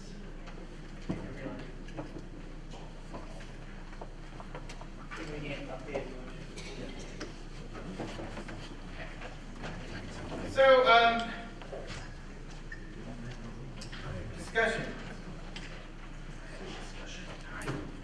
Dan Byer, 102 Providence Street, and also the Director of Parks and Recreation amended.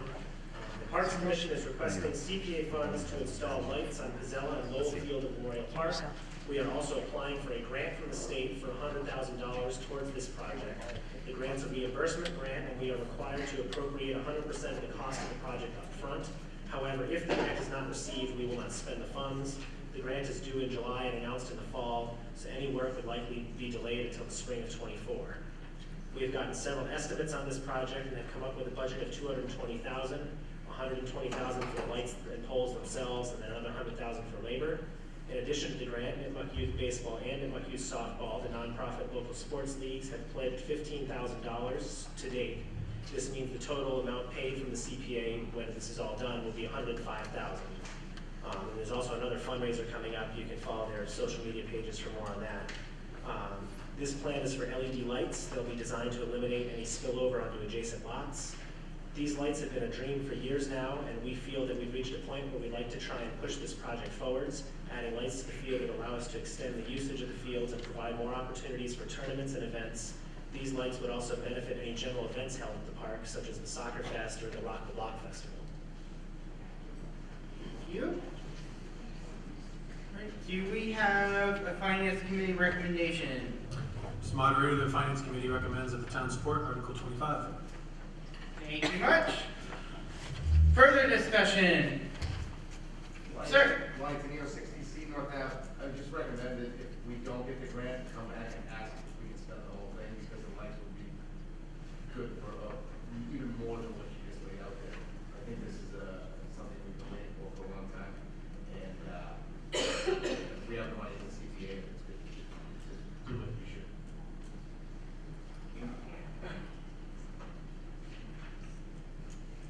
Further discussion? Okay, I am going to open the vote.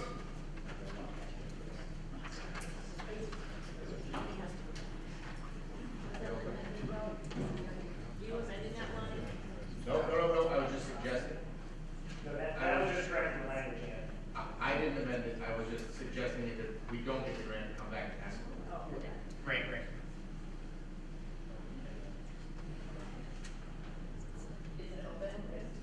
It is, he just needs to do something.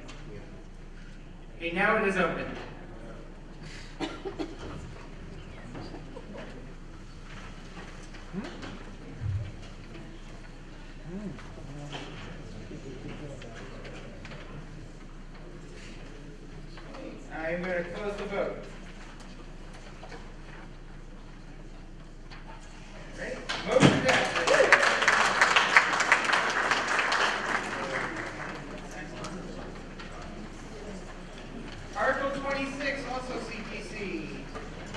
The Community Preservation Committee recommends the town transfer $110,000 from the CPA account, $75,000 CPA Historical Preservation account, and $35,000 from the Community Preservation Budget Reserve account to be used as matching funds for the Massachusetts Preservation Project Fund grant.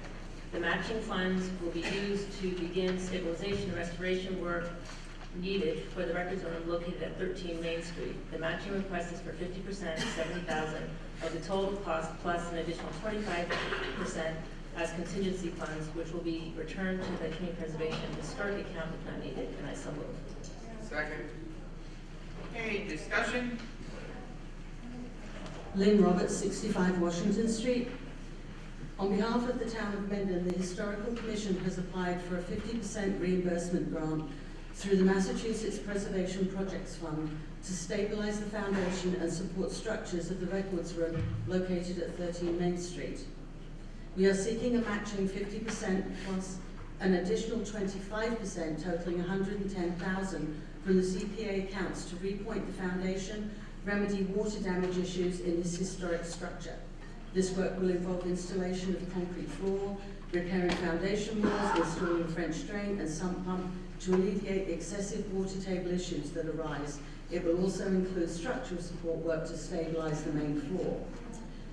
This modest brick structure, built in 1820 by attorney and Congressman Seth Hastings, was used as his law office and as the Mendon Post Office until his death in 1831. The town purchased the building in 1889 for municipal office space and record storage. A vault and safe room were installed in 1904 and remain in place today. The foundation of this building, made of stacked fieldstone on an earthen floor, has been plagued with water issues for many years. Any pointing original to the foundation has eroded over many years. Standing water and moisture in the basement has damaged the support beams and the wood floors. Grant funding and matching CPA funds will pay for the restoration work needed to remedy these issues and restore some historic fabric original to the building. It's our hope that we can stabilize the structure in this grant round and seek additional funding to upgrade and fit the building with water and septic and bring the electrical up to code so that this building can be accessed and used again by the town and the community. As part of the MPPF grant funding, the town will be asked to place a preservation restriction on the property in perpetuity.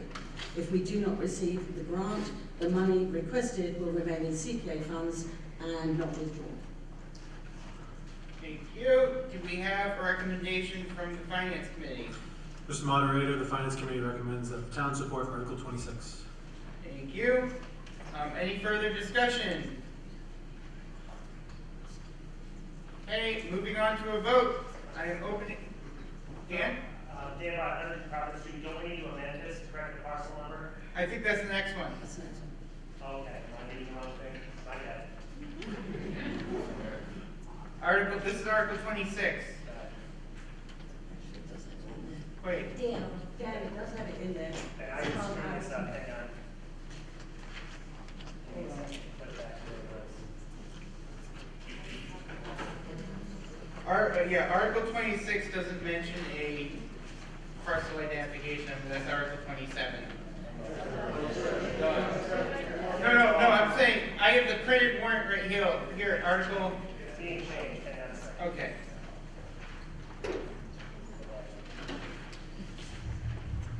Technical difficulties, guys, I apologize.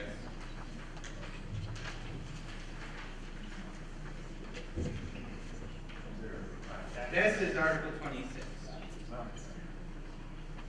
is the money transfer.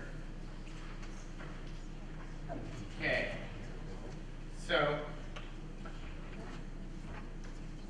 just to confirm, this was the motion you just made, correct? Okay. Okay. All right. So, I'm going to open the vote on the motion which is on the screen.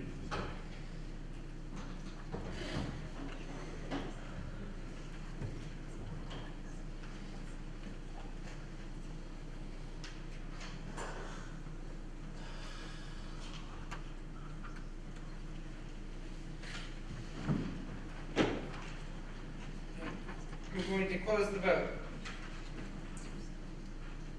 Passes by a majority. Okay, moving on to Article 27. Are you guys glad that we put all that stuff in the consent calendar at the beginning? I sure am. I'll present Article 27 to see if the town will vote to transfer the care, management, and control of the records room and the land associated with the building located at 13 Main Street, Mendon, Mass, and having the assessor's parcel identification number of 18-11-174-18 to the select board for the purpose of developing a plan for the preservation and adaptive municipal and community use, and for the purpose of conveying a perpetual historic preservation restriction therein, and to authorize the select board to convey a perpetual historic preservation restriction encumbering said Seth Hastings Law Office records room, land and building to the Commonwealth of Massachusetts by and through the Massachusetts Historical Commission on such terms and conditions and for such consideration as the select board deems appropriate or to take any action relative thereto. So we have an amendment for this motion. So, second. Discussion?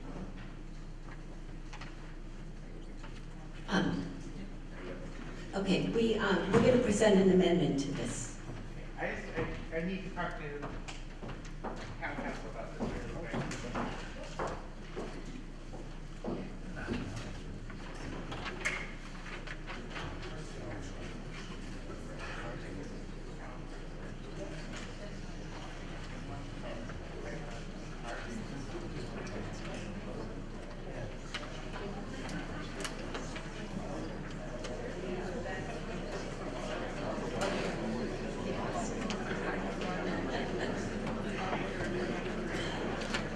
So we have an amendment to the motion on the floor, correct? Yes, we have an amendment, and the amendment involves the parcel number. It was listed incorrectly in the original warrant, so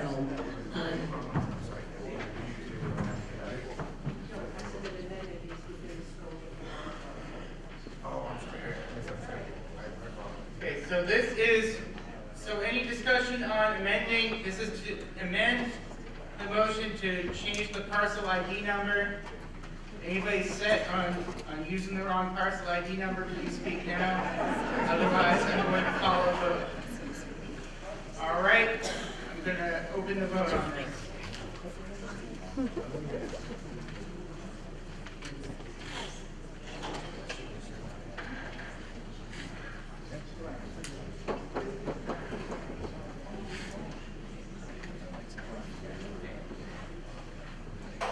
All right, I'm going to close the vote on this. Okay, the motion has been amended to have the correct parcel ID number. all right, we do. Democracy in action, folks. So is there any discussion on the original motion? Okay, moving to a vote. Vote is open.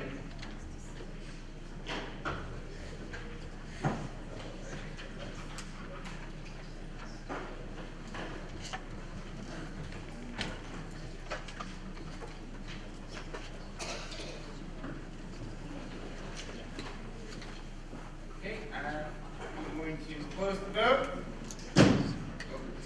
Did that too early. Really want to gain something. All right, motion passes.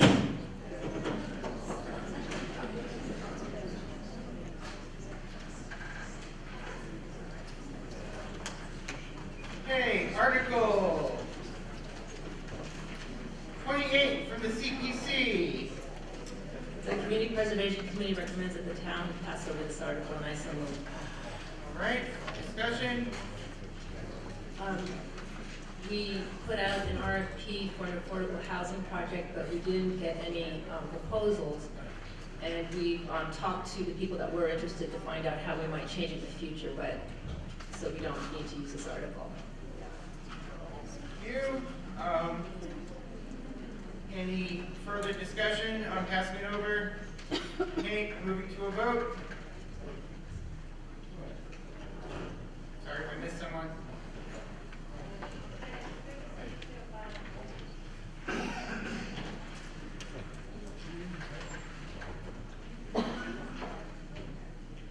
Okay, closing the vote. Motion passes.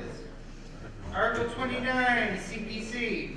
The Community Preservation Committee recommends that the town transfer $990,000 from the community preservation accounts, $200 from the community preservation open space account, and $790 from the community preservation budget reserve account to purchase the 60-plus acre, plus or minus acre paddock property located at 73 Providence Street in Mendon, Worcester Registry Deed of Deeds, Book 42-191, page number 264, and 75 Providence Street in Mendon, Worcester District Registry of Deeds, Book 42191, page 268, to use for CPA-approved open space, affordable housing, and/or recreational purposes, and I just so moved. Thank you. Second. Discussion.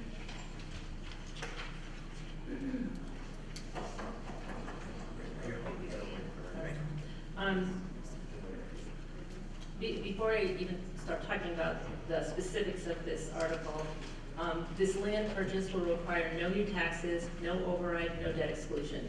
The full amount is in the CPA accounts. The funds just need to be transferred to make the purchase.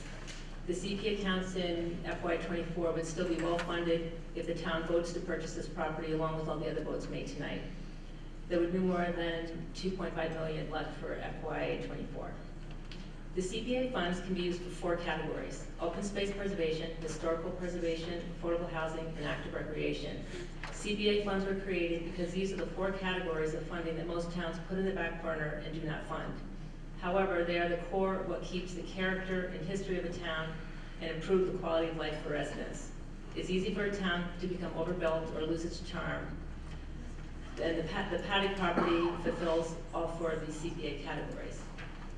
The paddock property was appraised by a professional appraiser for $1,110,000, and the town would be paying $120,000 less than the appraised value. Next slide. The property's located where there's like stars 1 and 2. It's 73 and 75 Providence Street, 60 acres. Star 5 shows where a house and barn are located. It's really an ideal location. Star 4 is the town-owned 8 Morrison Drive, where there's a shell of a building. Star 3 is a town-owned open space donated to the town to an open space subdivision. The parcels are also surrounded by open space. If the town does not buy the property, it most likely will be developed. The developer has already put a bid in to the paddocks. Next slide. This is the house on the property. It was built in the 1960s, and it could be sold as an affordable home, which is much needed in Mendon. The town might also regain some of the purchase price. The building inspector evaluated the building and said it was solid. The next slide. The barn is over 100 years old with a stone foundation and needs some love. It sits in a prominent location seen off of Providence Street and Hartford Avenue East. It's a landmark of Mendon's agrarian past. The barn facade could be restored with CPA funds. It might serve as another affordable home with major reconstruction. The building inspector said that a structural engineer would need to evaluate it, and it would probably be cheaper to tear it down, which most likely would happen if the town does not purchase it. Next slide. There's an open field that has potential for being a sports field. It abuts the town property at 8 Morrison Drive. The shell of the building on the town property could possibly become useful as a Parks and Recreation building and/or a Public Works building. A Phase 1 environmental assessment by CEC Inc., an environmental engineering firm, is in the process of doing an inspection, and in the initial inspection they found no red flags. The full report will be completed soon. Next slide. Open space can actually be valuable financially to a town, especially over time. As this Mass Land Trust chart shows, initially there can be a cost to the town, but economic benefits come from not having to provide town services such as highway maintenance or school costs. Open space increases home values in the town, and it provides recreation, healthy activities, and tourism opportunities. An often overlooked fact is that intact forests and open space provide eco-services such as flood control, drinking water purification, which is really important in Mendon because most have wells, cooling effects on hot days, air cleaning, erosion control, carbon absorption, climate mitigation, and more. Next slide. There's a cart path through the property which would be lovely for hiking. Subdivisions will be built and are being built, and the same for houses. People need places to live. In the majority of cases, the town does not have much influence on these projects. The Paddock property is an opportunity where the town does have influence and could conserve open space, provide recreational opportunities, affordable housing, and preserve a historic landmark. Lots of possibilities. You might have come to Mendon because of the rural character, farms, historical buildings, and scenic vistas. These qualities are lost in a town every time a historic building is torn down, land is cleared, a healthy old tree is cut down until the qualities you moved here for are lost. This is the value of using CPA funds for these types of projects. The Land Use Committee, Community Preservation Committee, and the Historical Commission all voted in favor of this project. Thank you.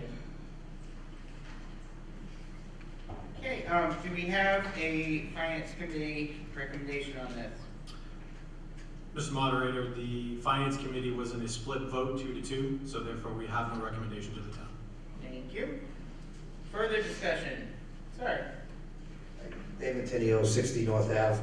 Just a question, if there was a subdivision to go in there and it was an open space subdivision, how much land would come back to the town at no cost? 30 acres would come back. You get 30 acres for free, instead of spending $1 million for 60, right? You would. Okay. If a developer did buy it, you don't know, well, first of all, we don't know who, who would end up with it. You don't know how much land would be clear cut to put in the, housing. The barn would most likely be torn down because it's not cost effective. And the town would, be losing some open space and some history. Mr. Tenio?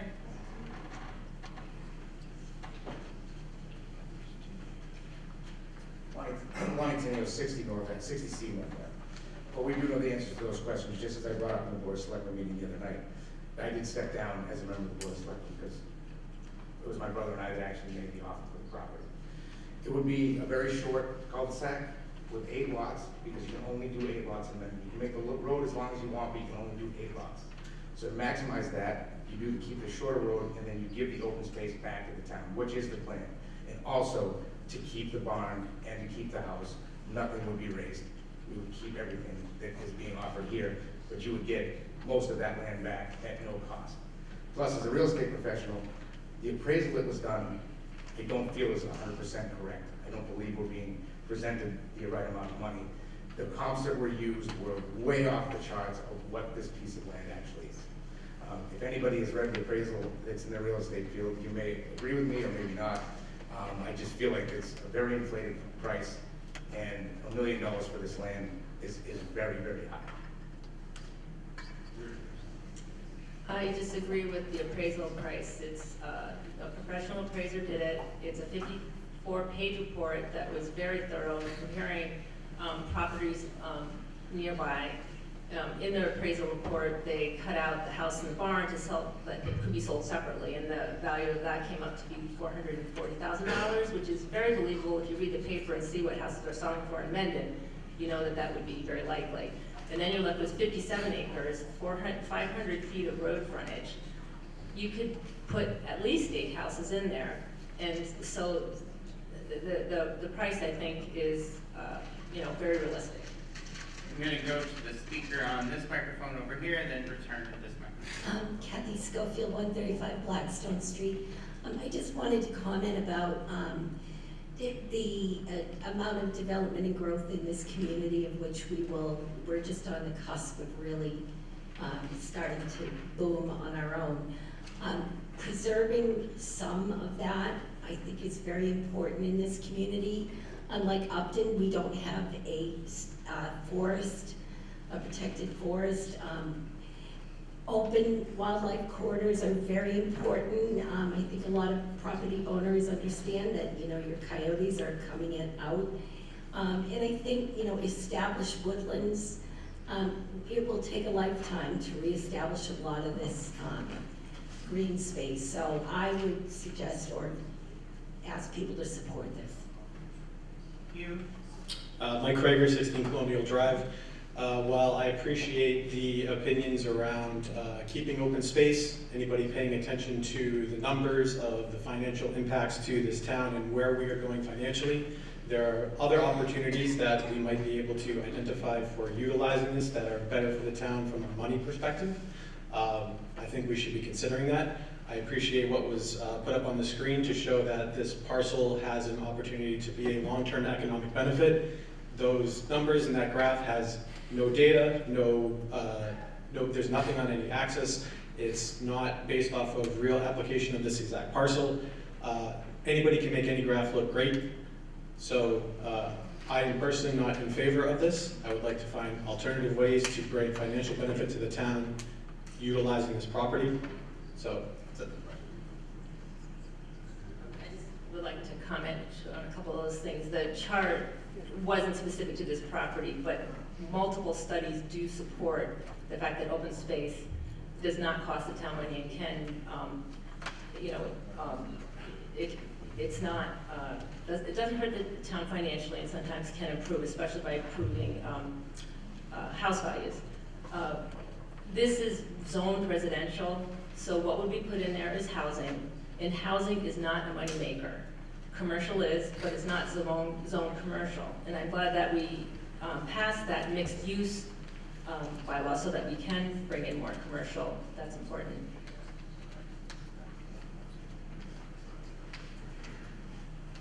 I would like to reference the FinCom book and see the percentage of housing taxes that actually pay for the 23 million and change for the budget in terms of housing impacting our tax bill. I understand the opinion there, but that's how this budget is built off of our backs and our tax dollars. We need to find ways to bring more revenue into the town. If bringing more revenue into the town happens with additional housing, that's it's a small piece, but I think we need to be thinking about ways to make improvements in this space, even if there's small improvements. Jay Byer, Two Barrows Road. I'm a little confused. I heard a previous speaker say $1 million for this property was too much, but yet I see almost $2 million in this motion, so I'm not sure exactly what are we paying for this. Do we have an answer? Yeah, the price is $990,000, but we're taking it from two separate accounts, and that's why there's the $200,000 and $790,000. Did that answer it? No, I see free community preservation, open space, and budget reserve, and it totals 200,000. I think that In it's, the motion, I have a colon after the 990, or no, there is a semicolon, and then it explains the division of what accounts we're taking it from. So community preservation isn't an account? No. Okay.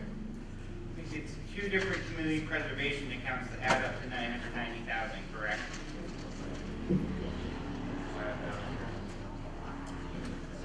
Lonnie Tenio, 60C North Ave. As a previous speaker has mentioned that we would use this property possibly for affordable housing. So is the housing good if it's affordable, but not if it's not affordable? And then we also we just passed over an article because we have an affordable piece across the street that we just tried to put up for RFP that got no response. So, and then the other part of this is, since when is the town in the business of buying property to stop people from building houses and moving into this community? We all got here the same way. The first thing that you said was, go back. Oh yeah, affordable housing.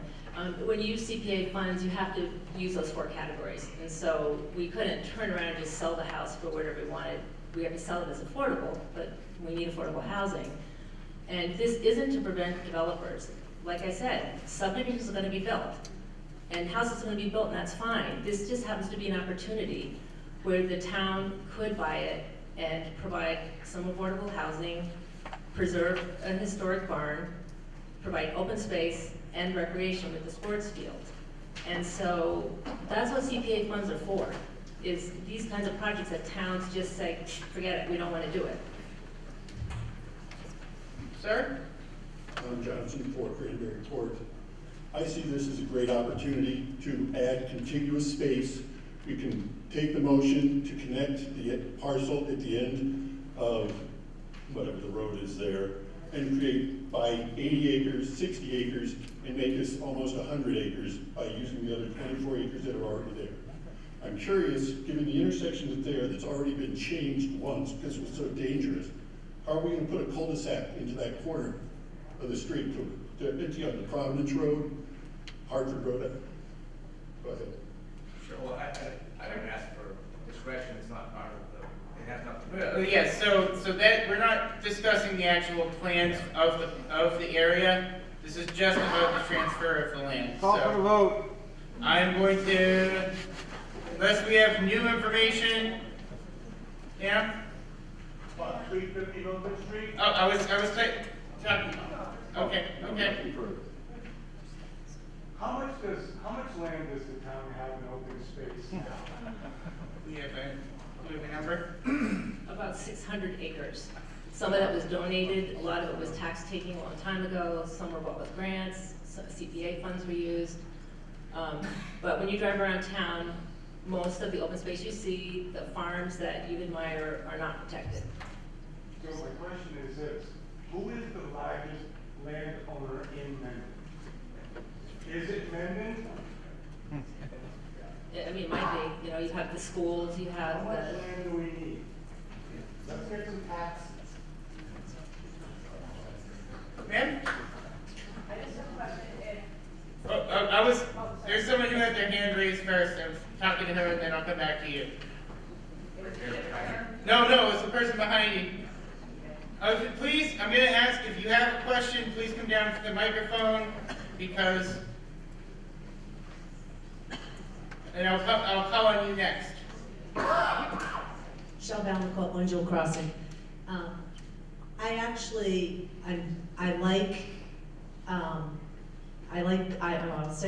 want to vote for this article, but, and it's the but, you have open space, affordable housing, and/or recreational purposes. Can't we pick one? And then if we do open space and then we decide we want to put affordable housing there, then we would come back and we would vote to use part of it for affordable housing. Leaving that wide open leaves us to, well, where are you going to be, where are you going to be allocating this? Sorry, I'm coming back. You had a question as well? well, you had brought up earlier that there's a barn that needs to be restored and it's in such bad condition that every builder would tear it down, so you're gonna need to come back to restore it, it appeared like you need more funds for that in addition to $1 million, or almost $1 million. so just to answer the first question, we wanted to leave it open space, affordable housing, and recreational purposes, because those are 3 things that could be used, but this, you don't know when land's gonna come for sale. It happens, somebody dies, the family want to get rid of the property, you don't know. And so we didn't have a lot of time before this meeting, and so a little bit more analysis would have to be done to figure out exactly what the affordable housing would look like. Would the sports field go in, how much open space? If something changed with affordable housing other than like the house, but anything that the town has to sell has to come back to town meeting. So once we get to that point, it would come back to town meeting and people would vote on that. Was there a question? 2 more comments / questions, and then we're gonna call the vote. Oh, and then on the barn, it would depend on what we would do on that. If, let's say, that barn and the house were sold as affordable housing, the town possibly could put requirements, like put a preservation restriction on the facade of the barn, and then the developer would or the developer who would be making the affordable housing would do the restoration. Or we could come back to town and ask for some CPA funds to do that. You have a question? Sir, John, if you want to come down to the microphone, it will be... We're gonna make a motion to move the vote. Okay, well, I was going to move the vote after two comments anyway, so I'm going to let Mr. Byer talk, and then we'll move the vote. So just maybe to clarify too on the previous speaker, I think the intent here is that this property can have multiple uses. A portion of it certainly should remain open space in the back. There's potential for recreation use, and then the house that's on the frontage. I think regarding the barn, any developer that comes in is going to be looking to maximize their profits, so they're not going to waste time trying to make something because it looks nice if it's easier and cheaper to tear it down. So that would be the argument towards spending some historic money to restore it because we want a historic barn in town. And then the other comment I would add, if we build houses here, it costs more money to educate the kids than we're going to collect in the taxes. So the potential financial growth is not as clear cut. All right, thank you. I'm going to open the vote now as soon as Dan gets back to his seat.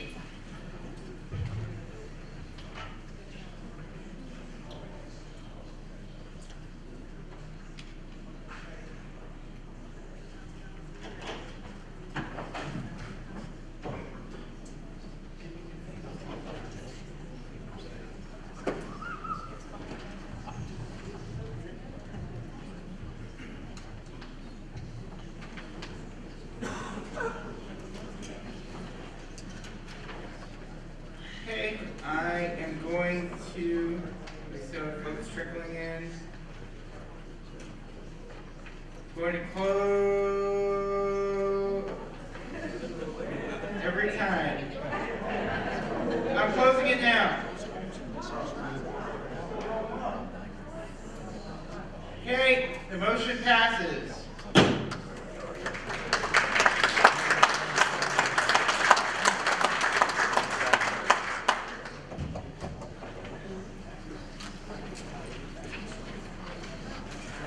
Okay, Article 30, Land Use Committee.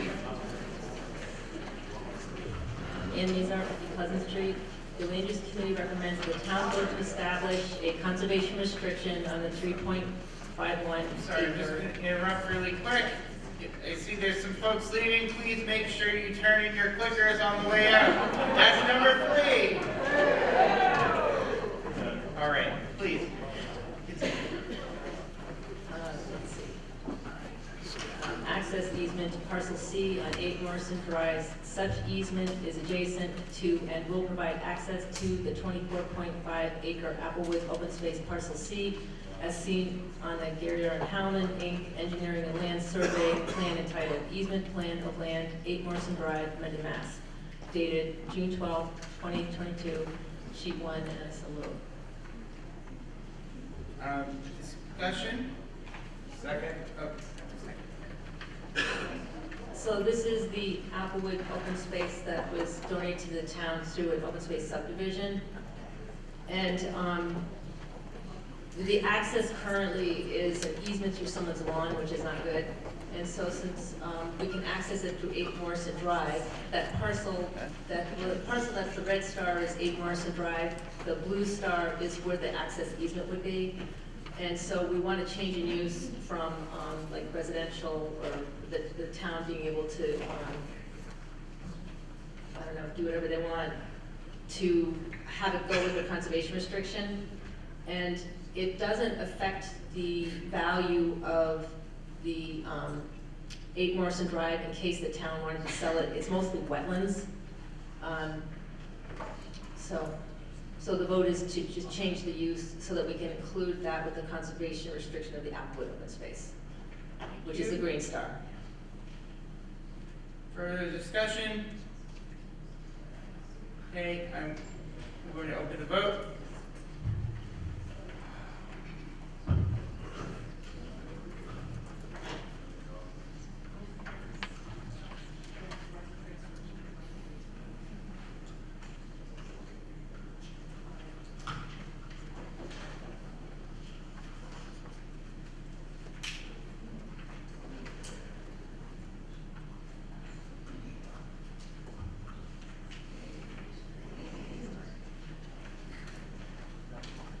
I'm gonna close the vote now. Motion passes.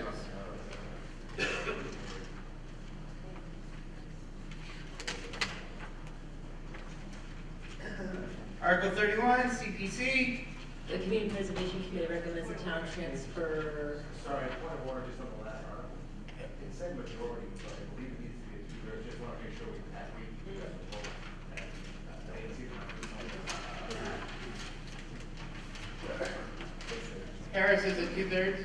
The prior one, it was a 2/3, yes, it's a transfer of an interest. Okay, the 2/3 vote did pass it, so, thank you.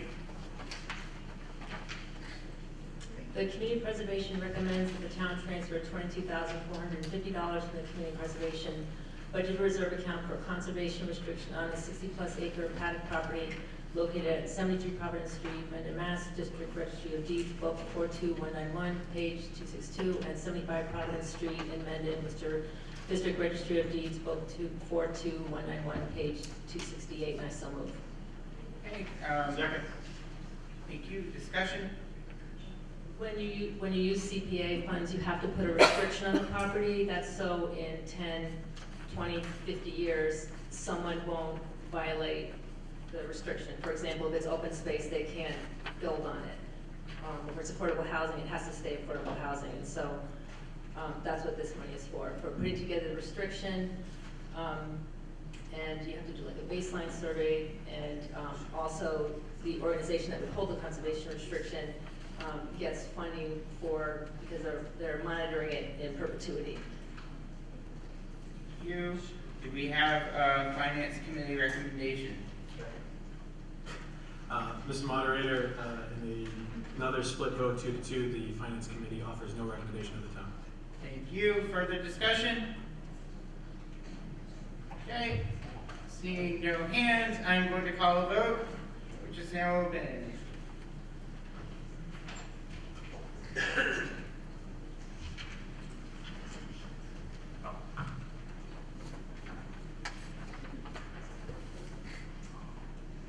Okay, I'm closing the vote. Motion passes.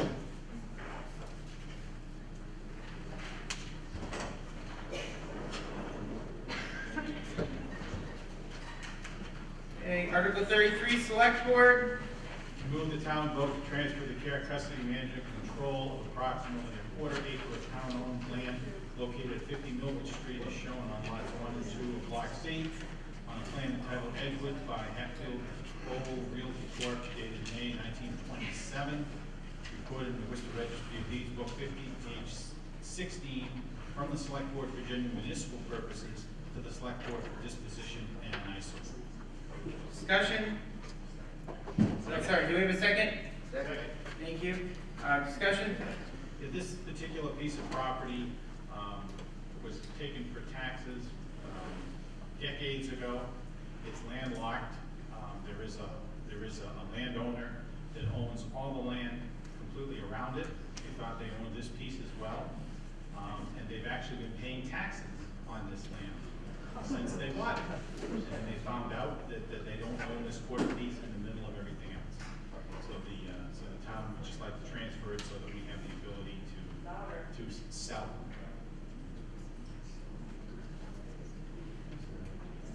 Okay, further discussion? Okay, I'm calling a vote, which is open.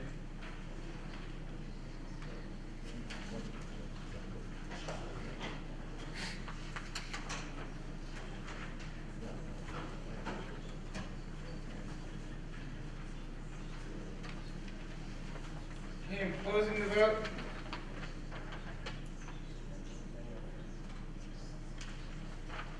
Motion passes.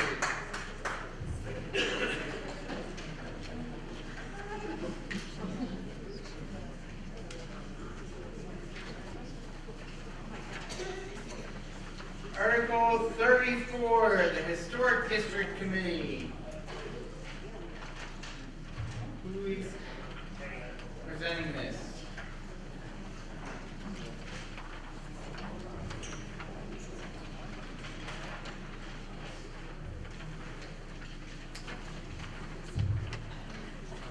Dan Byer, 102 Providence Street.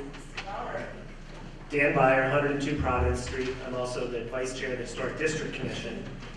I move that the town vote to amend Chapter 30 of the General Bylaws, Historic District Bylaw, by amending Section 9.3 to remove the word color and amending the appendix and inserting the description of the two new districts or act or do anything in relation thereto. A copy of the proposed changes was available on the website and on the town clerk's office. Second. Discussion.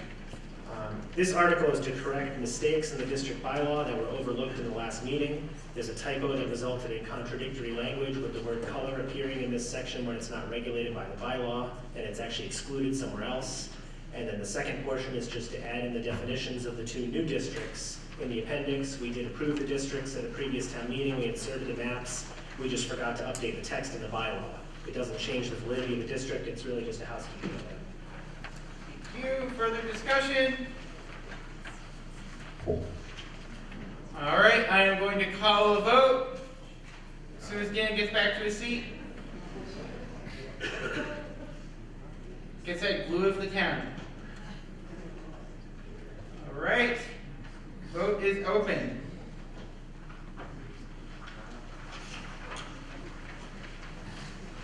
Now I am going to close the vote.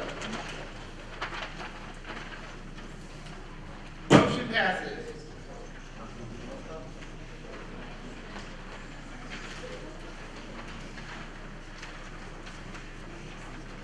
Article 35, Parks Department.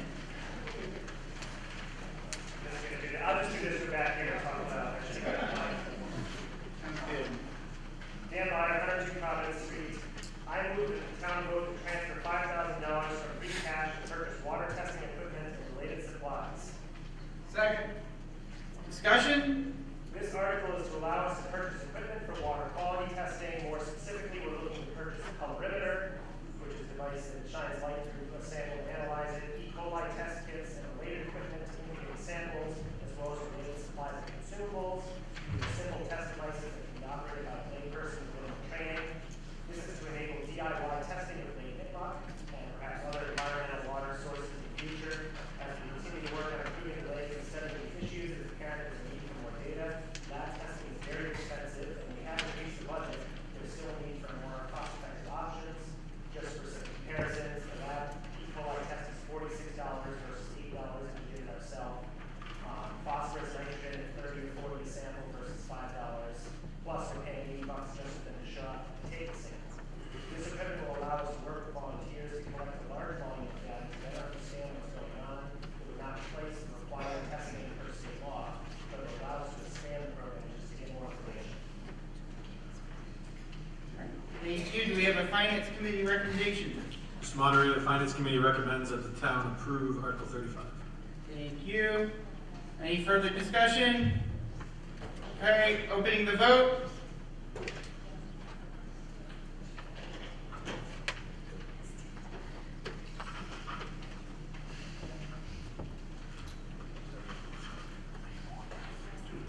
All right, vote is closing now.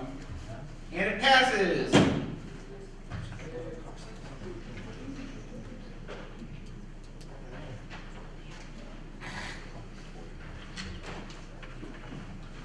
Okay, Article 36, also parks. Dan Byer, 102 Providence Street. I move that the town vote to transfer $4,000 for the purchase of outdoor enclosures for automatic external defibrillators and related hardware installation costs to be located in town parks. And I so move. Second. Okay, discussion? This article is to purchase special outdoor rated enclosures for the AED units at the park. They are heated so they can remain deployed year round, and they also have alarms and we have cameras in place. The plan is to purchase 3 units for Goldfield, Zell Field, and Grover Field, and then explore a 4th unit at Clough Field at a later date. The cases are around $700 a piece, plus the installation costs. Currently, we have 3 units located at Gazella, Lowell, and Grover, plus 2 more owned by the town, Beach and the Rec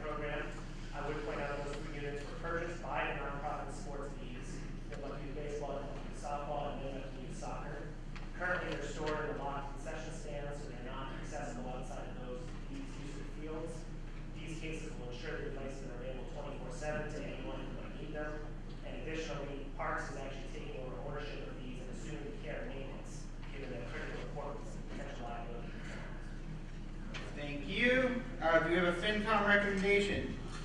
Mr. Moderator, Finance Committee recommends that the town support Articles 36. Thank you much. Further discussion? Yes. Mr. Moderator, there's no funding source? Where would this be transferred from?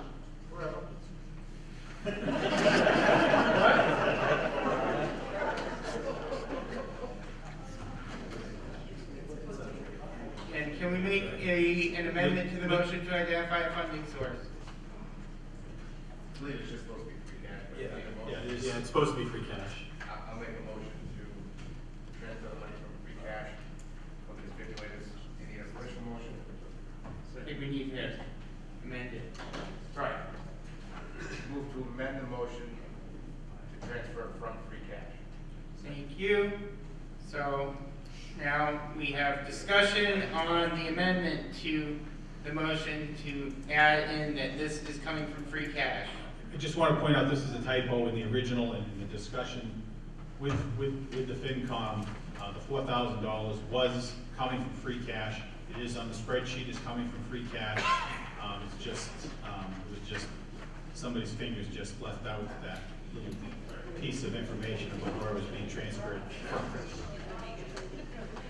All right, I am going to, oh, sir. I move to vote on the motion.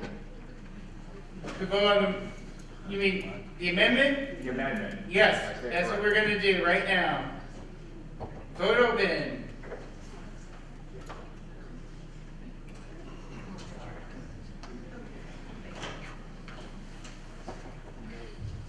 Okay, I'm gonna close the vote. One person voted no. Whoever you are funny. Okay, now we're voting on the original plus the amendment that's coming from free cash, so the motion isn't ruled out of order. Vote is open. There is further discussion, I'm sorry. Nope. Not actually, sorry. Okay, vote is closed. Passes.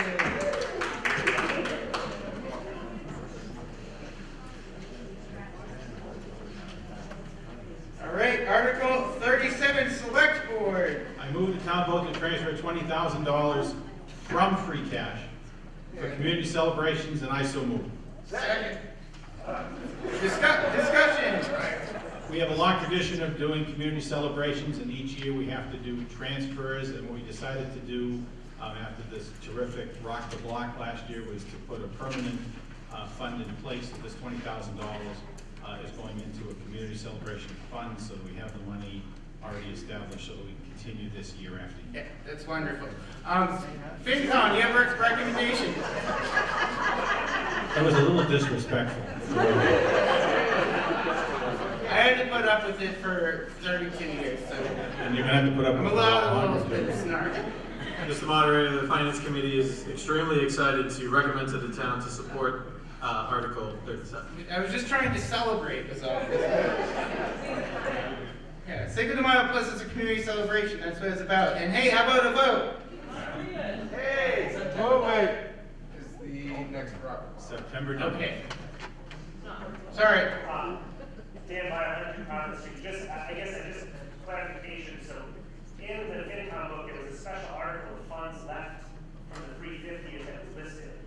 But is that money been spent or? Sure. Yeah, Lonnie 60C North Ave. So it was, that money was actually transferred to the last town meeting to this celebrations account. A little bit was used for what was left over from last year. This was just to replenish it to get it back up to where it was. Actually, I think a little bit more. Good. All right, I'm opening the vote.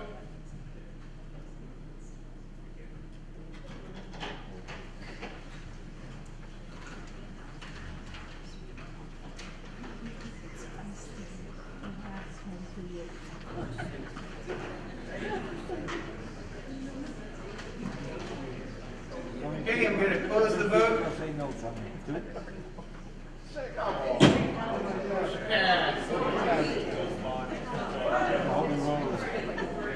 All right, we are down to the last